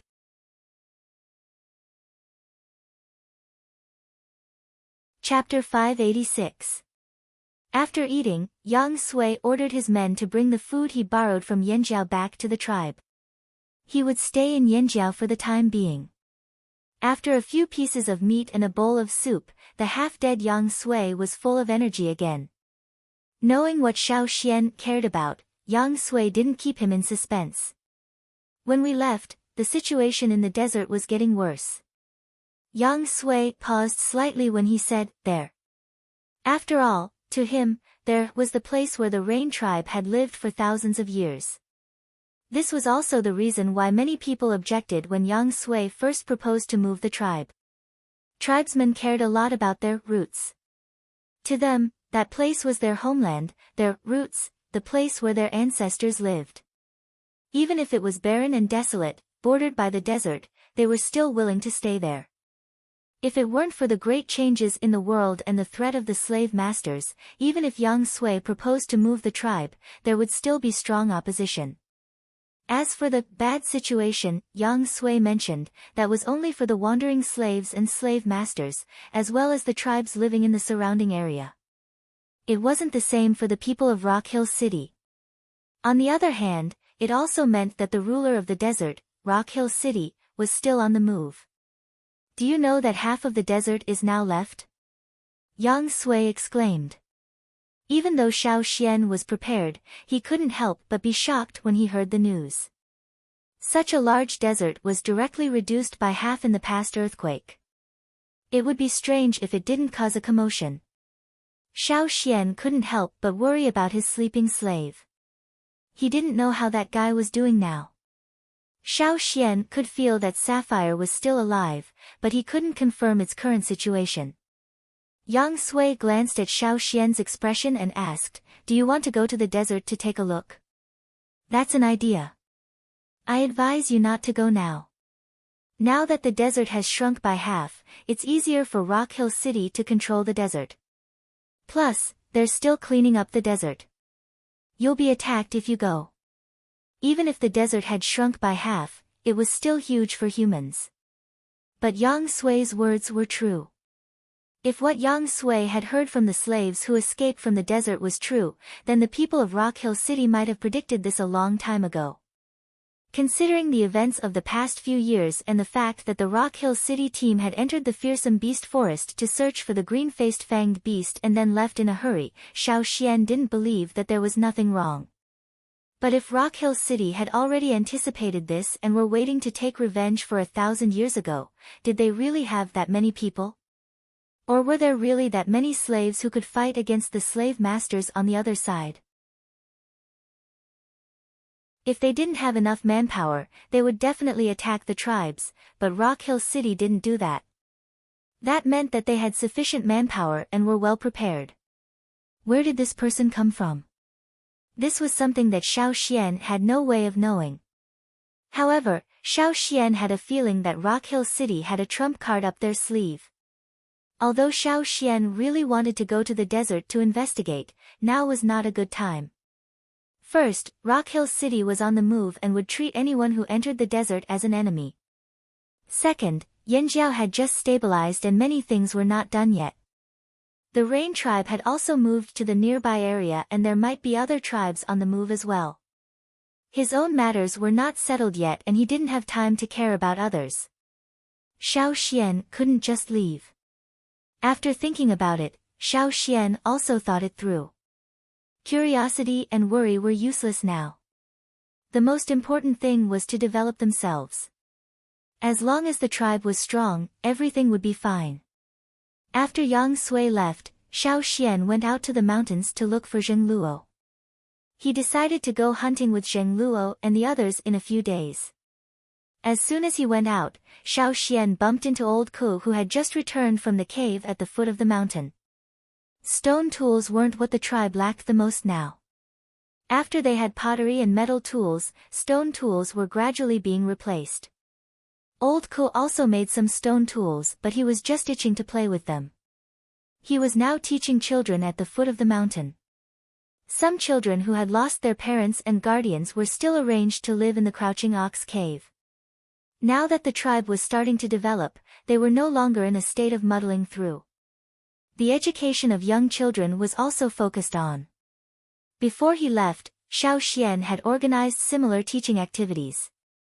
Later on, he went to the old haunt and built a place similar to a school. Not long ago, Xiao Xian discussed with the shaman and the chief and started a more detailed education. There were also 3 brick houses built on the mountainside. There was also the empty training ground that was originally used for training, forming a simple school. However, for the orphans living in the Crouching Ox Cave, other than the school on the mountainside, there were also some relatively free people from the tribe who would teach them from time to time. Old Ku was one of them. There was less demand for stone tools in the tribe, but that didn't mean they didn't need this skill. When they were in the mountains, they still had to rely on stone tools for emergencies. So when old Ku was free, he would go to the Crouching Ox Cave to teach the children how to make stone tools. He didn't expect the kids to be interested. As long as someone wanted to learn, old Ku would happily continue to teach. Other than stone tools, he also set traps. Hunting skills like this were necessary for the Yinjiao people who hunted for a living. Even if they couldn't master it, it was always good to know more. Although the tribe had developed well and had the resources to build more houses, the children who had lost their relatives continued to live in the Crouching Ox Cave out of nostalgia. It was a special place where their ancestors had stayed before.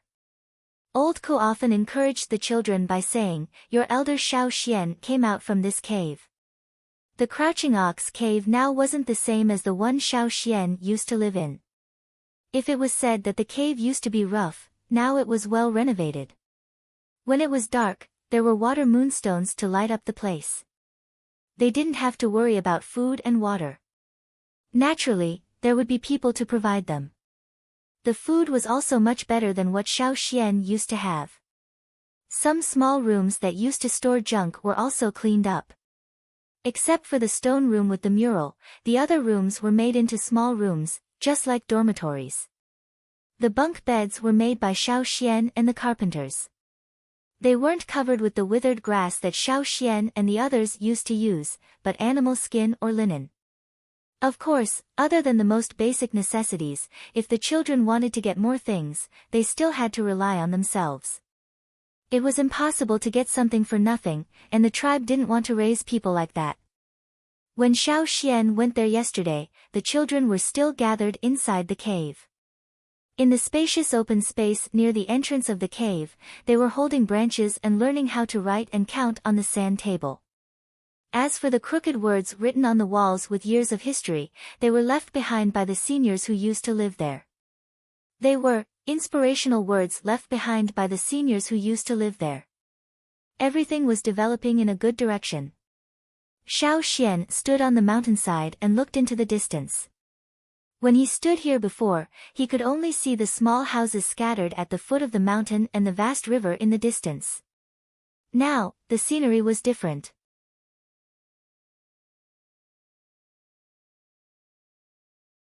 Chapter 587. On the 3rd day of the Rain Tribe's arrival, Xiao Xian followed the hunting team to hunt. Now, the advance group did not take action for the time being. The disaster in the past had caused many changes in the forest. In addition, they had been away for 4 years, so they had to familiarize themselves with the most basic hunting routes. This time, Xiao Xian did not follow the hunting route he was familiar with. Instead, he followed the person who opened up the 6th hunting route. Compared to the other 5 hunting routes, the 6th one took the shortest time to open up, and the route was also the shortest. When this hunting route was opened, Xiao Xian had left the tribe to go to the other side of the river. Before this hunting route was fully opened up, the tribe had already moved. A satisfactory hunting route was not something that could be opened up overnight. Even 1 or 2 years would not be enough. Now, Xiao Xian and the other warriors of the tribe continued to open up this hunting route. Now that there were more people in the tribe, even if they split into 2 groups, there were more people on each hunting route than before. Duo Kong and the others who came from the other side of the river were full of curiosity about this place. This place was even stranger than some places in the fearsome beast forest. Whoosh, the sound of an arrow piercing through the air was heard. There was a muffled sound of flesh being pierced, and the sound of blood splashing at high speed on the leaves. Roar! The angry roar of the beast made the surrounding leaves tremble.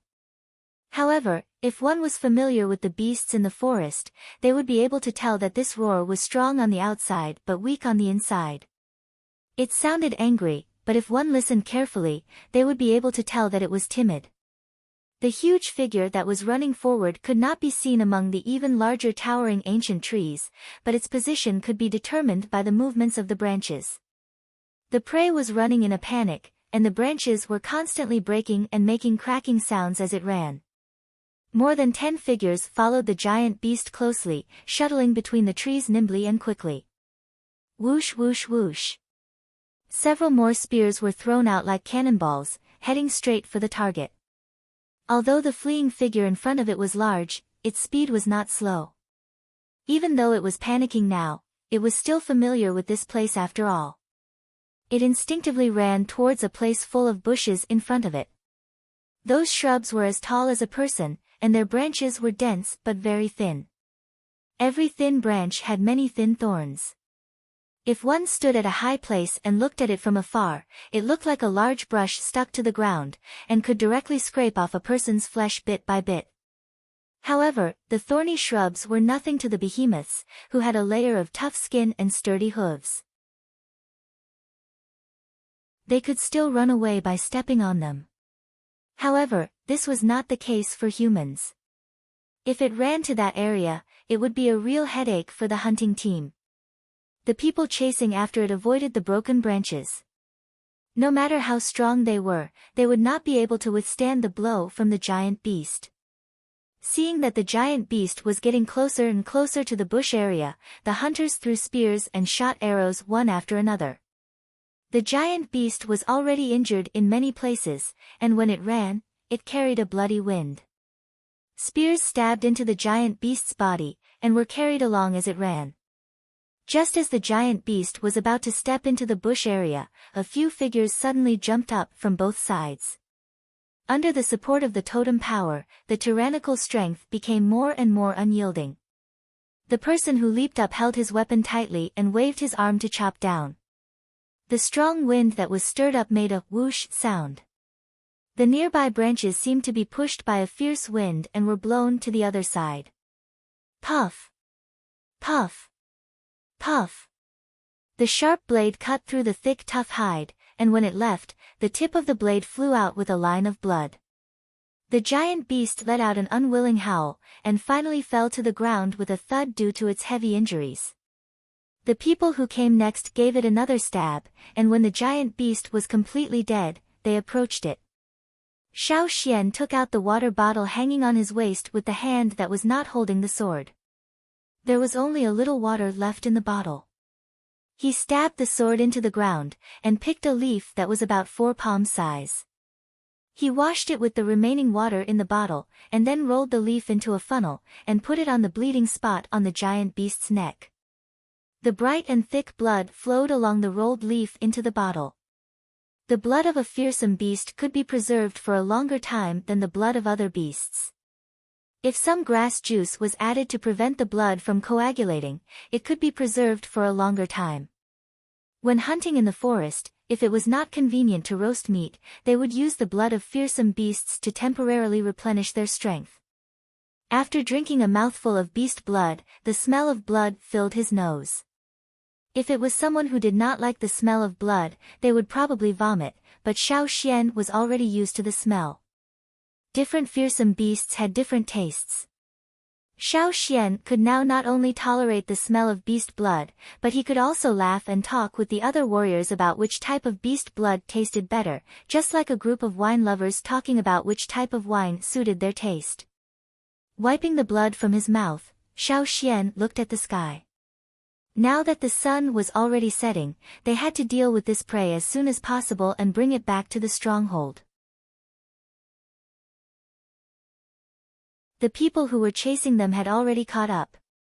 Seeing that Xiao Xian and the others had already killed the fearsome beast, they did not say much. While there was still blood, they quickly took out their bottles to collect the beast blood. After carrying the beast back to the stronghold, Xiao Xian took out a roll of animal skin, summarized what he had seen in the past 2 days, and recorded it on the roll. This was a simple map, and it was the 6th hunting route. Now, every time they opened up a new section, there would be an additional section on the map. In addition to hunting fearsome beasts, Xiao Xian had another purpose.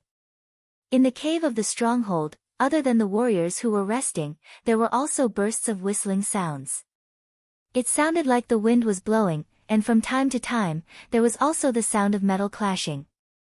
Xiao Xian brought out a green-faced fanged beast, the one with broken fangs. The tribe did not have much food and grain for them, but they needed the green-faced fanged beast to grow normally. Xiao Xian wanted to bring one out during the hunt and let it find food on its own. After being enslaved, the green-faced fanged beasts were not absolutely obedient, but at least they were obedient most of the time. Just in case, they still had to be bound.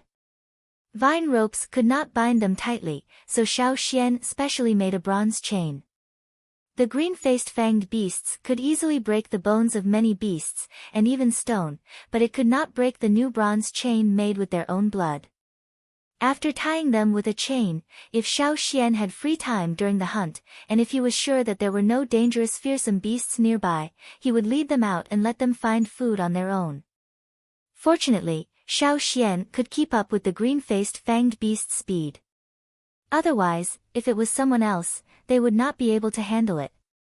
If that happened, it would not be a human leading the beast, but a beast leading a human. It had been 8 days since they entered the forest. Xiao Xian really did find a few types of food that the green-faced fanged beasts could barely eat.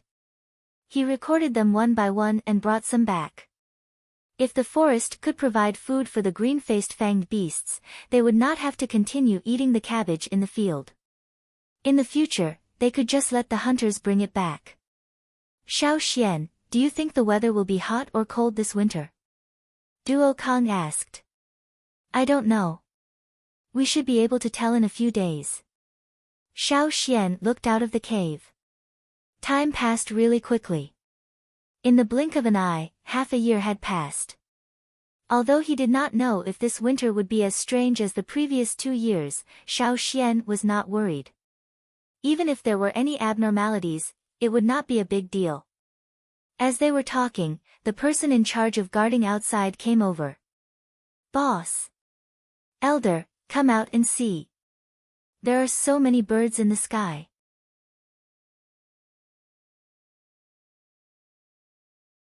Chapter 588. Xiao Xian kept the animal skin scroll in his hand and hurried out of the cave. Why would there be a flock of birds at this time? They didn't hear any big movements in the forest, so it was impossible to startle the birds. Moreover, if it was just a small flock of birds, the people guarding outside wouldn't be so shocked. Even though Xiao Xian knew that there must be a large flock of birds in the sky, when he really walked out of the cave and looked at the sky, he realized that he had underestimated it. The dense flock of birds in the sky was like a dark cloud that suddenly appeared, covering most of the afterglow of the setting sun, casting only a shadow. Why are there so many birds? Where did they come from? Even the people who first participated in the development of this hunting route had never encountered such a thing. In the past, when we developed this hunting route, we didn't see anything like this. They were the people who knew the best about this hunting route, but this was the first time they saw such a scene. What are those birds? I can't see clearly, they're flying too high. They don't look small, and they're flying very fast. Even if they're big and fly fast, with such a large number of birds, are they migrating? The people looking at the sky casually expressed their opinions, but Xiao Xian's heart skipped a beat.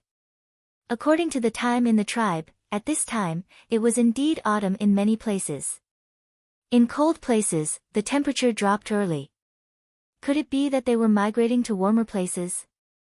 But if that was the case, they had never been seen here before, so why did they suddenly appear now?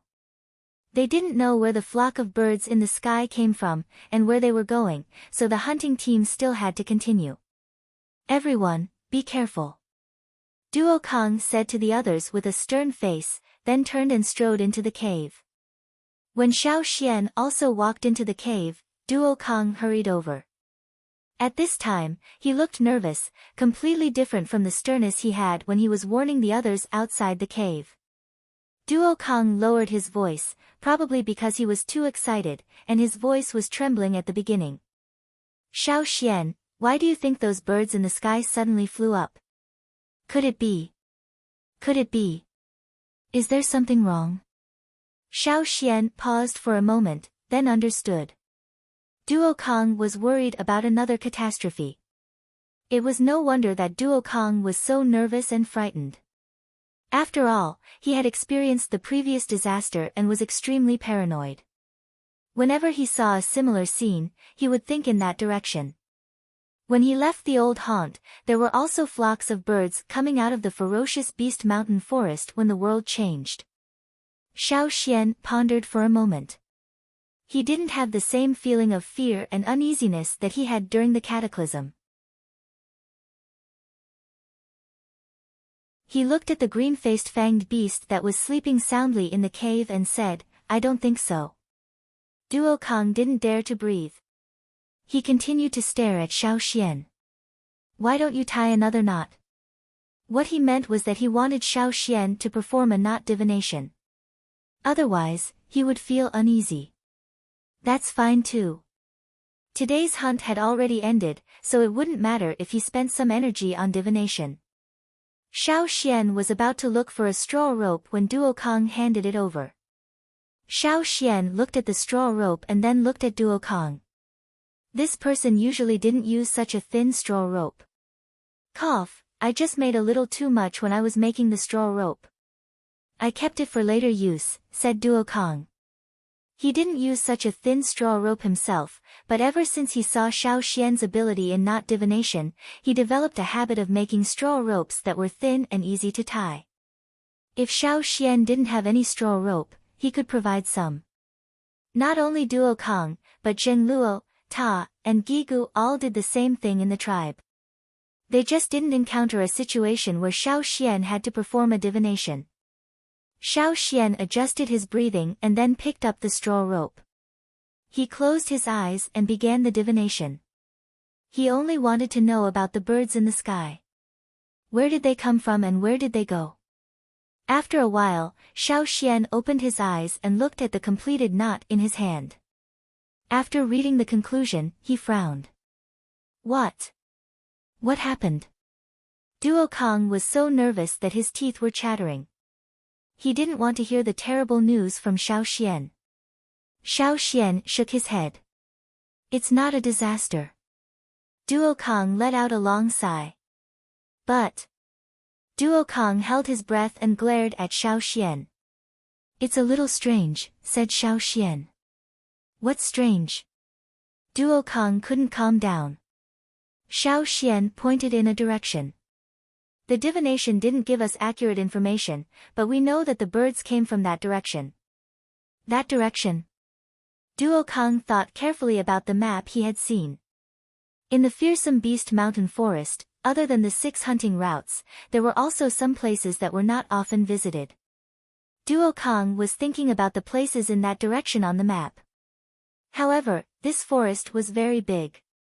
Even though the Yanjiao tribe had lived here for almost 1,000 years, the places they had visited were very limited. The map they had drawn was just the tip of the iceberg. Duo Kong couldn't deduce anything with just the direction. Xiao Xian couldn't figure out what was in that direction either, so he put it aside for the time being. What surprised Xiao Xian and the others was that in the following period of time, they saw flocks of birds flying in the sky one after another. However, the flocks were different every time, and there were many different types of birds. Moreover, these flocks of birds only flew in that direction. Even when Xiao Xian and the others returned to the tribe from the hunting ground, they didn't see the flocks of birds fly back. Seeing such a situation, everyone had a question in their heart: what happened? When the other hunting teams from the other 5 hunting routes met up with them and communicated with them, the other hunting teams had also seen the same flocks of birds, but at different times. After all, there was still some distance between the hunting routes. This question made the Yanjiao tribe, which had just settled down, depressed again. The 2 shamans were also depressed. They didn't feel any danger, nor did they see any signs of change in the weather. So why was this happening? It was said that the beasts in the forest and the birds in the sky could react to danger in advance. It was because of this that the people of Yanjiao were worried. Why was this happening? The atmosphere in the tribe was tense again. Some of the warriors even began to make stone tools. Metal tools were limited, so they had to make more stone tools as backup. The blacksmiths in the forge were under more pressure, and they worked overtime every day. Whether it was a natural disaster or war, they had to be prepared.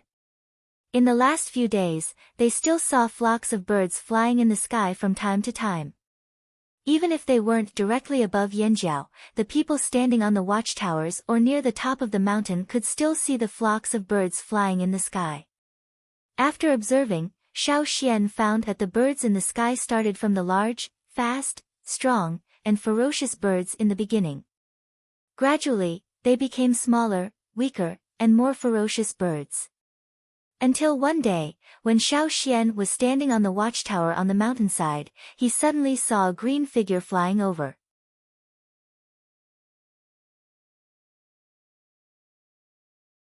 Chapter 589. Xiao Xian had been watching the flock of birds fly past the edge of the tribe, but he couldn't see clearly what kind of birds they were. Cha-Cha wasn't there either, so Xiao Xian could only watch from the watchtower. They often saw flocks of birds during this period of time. Perhaps there were flocks of birds that didn't pass by the tribe that weren't noticed, but the flocks of birds in the tribe were shocking enough. Because there was nothing out of the ordinary, the people in the tribe could only watch the sky anxiously every day and make a record. The figure that suddenly left the flock surprised Xiao Xian. When it was in the flock, Xiao Xian couldn't see it clearly, but when it left the flock, it stood out. The green figure left the flock of birds and changed direction. It didn't follow the flock, but flew directly towards the tribe.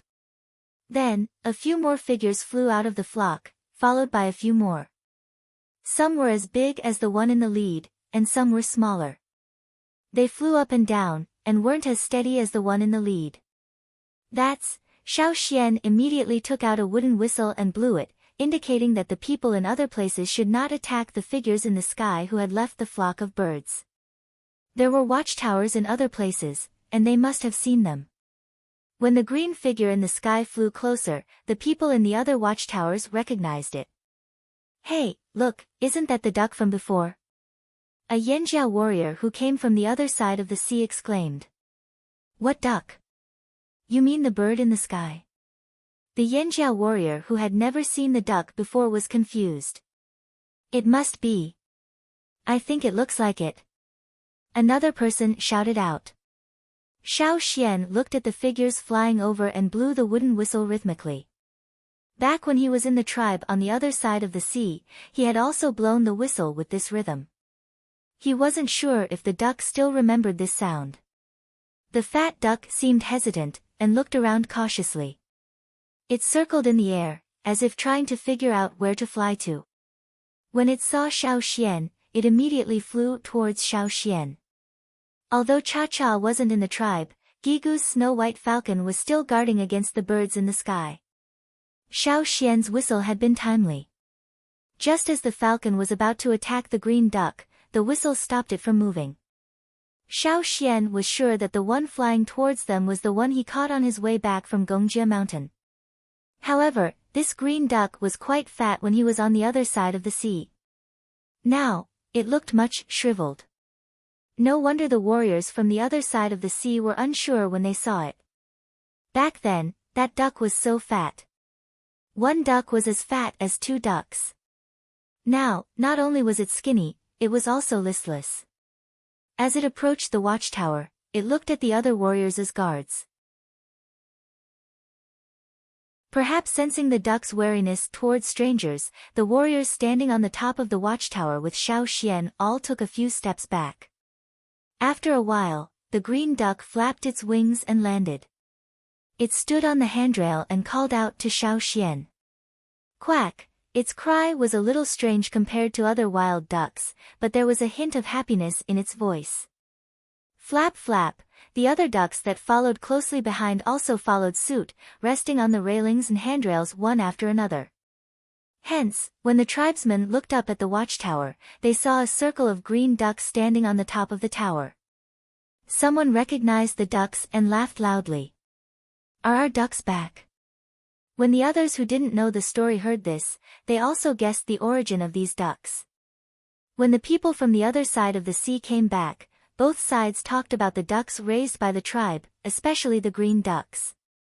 The people who were busy at the animal pens also rushed over excitedly. When the people who took care of the duck pens left the tribe, they were full of regrets. They thought they would never see the ducks again, but they didn't expect to see them again. Xiao Xian counted the ducks standing around. When they left, the green duck did not bring its second-generation ducks with it. They were still leisurely paddling in the water. There were only about 30 ducklings back then, but now, there were more than 50 standing in front of Xiao Xian. They were of different sizes. The big ones were almost as big as the fat duck, while the small ones were less than 2/3 of their height. There were only about 25 big ducks. These must be the second generation of the first batch of ducks. The missing ones might have left during the long migration, or something else happened in the past year. The ducks on the railings and handrails were led by the first one to rest here. Some were still vigilant, while others started to comb their feathers. Quack! The green duck standing on the handrail opposite Xiao Xian saw that Xiao Xian ignored it, so it quacked again. This time, it was louder than before, as if it was urging him. Xiao Xian looked away from the other ducks. It didn't matter if they were migrating or seeking refuge. Even if the land on both sides was closer due to the earthquake, it was still a long way to go. They must be very tired. Two of the smaller ducks almost lost their grip on the handrails when they flew down. Come with me. Xiao Xian grabbed a vine rope hanging down from the watchtower and jumped down from the top floor. He slid down the vine to the ground. The people in the tribe did not have the patience to climb the spiral staircase in the middle of the watchtower. They preferred the quick and direct way. With the abilities of a totemic warrior, it was easy to do. When Xiao Xian slid down the watchtower, the leading green duck left the handrail and followed Xiao Xian. Because there were many unfamiliar scents in the tribe, the ducks were still vigilant and alert. Xiao Xian saw the person coming from the animal pen. The green duck also saw a familiar face. Although it did not fly down, it still quacked at the person. The person who took care of the duck pen was very excited. He thought to himself, it was worth the effort of feeding them. Xiao Xian walked towards the animal pen with the person who took care of the duck pen. However, these ducks were different from other animals. The animal pen was too far away, and there was no river there. The river in front of the tribe was already occupied by the crocodiles of the drumming tribe. The crocodiles would not be friendly to the ducks. Even if the crocodiles could tolerate them, the green duck would immediately run away. Xiao Xian thought for a moment. He turned around and walked towards the artificial lake instead of the animal pen. The artificial lake that was dug for the construction of the boat was still very big. For these ducks, it should be enough for them to move around. Elder, will they stay? The warrior in charge of the animals was worried. He had also heard that these green ducks had followed the flock here, but they had left the flock midway. Would they fly away again? Should they lock them up? Let's build a duck shed first. Let's see if they want to stay. Xiao Xian said. These ducks looked easy to bully, but Xiao Xian knew that they were not as weak as other wild ducks. They had bad tempers too. Locking them up might backfire. If they were not doing well, they would definitely be in a bad mood. Then they would not be able to lay eggs. Xiao Xian saw that almost half of them were female ducks. You're tuning into the Blissful Bookshelf YouTube channel. We're so grateful for your support, and don't forget to subscribe to join us on this incredible journey through captivating stories. Your generosity through donations truly makes a world of difference, as it's the primary source of revenue that allows me to expand and enhance this channel for you. Thank you from the bottom of my heart for being a part of this adventure.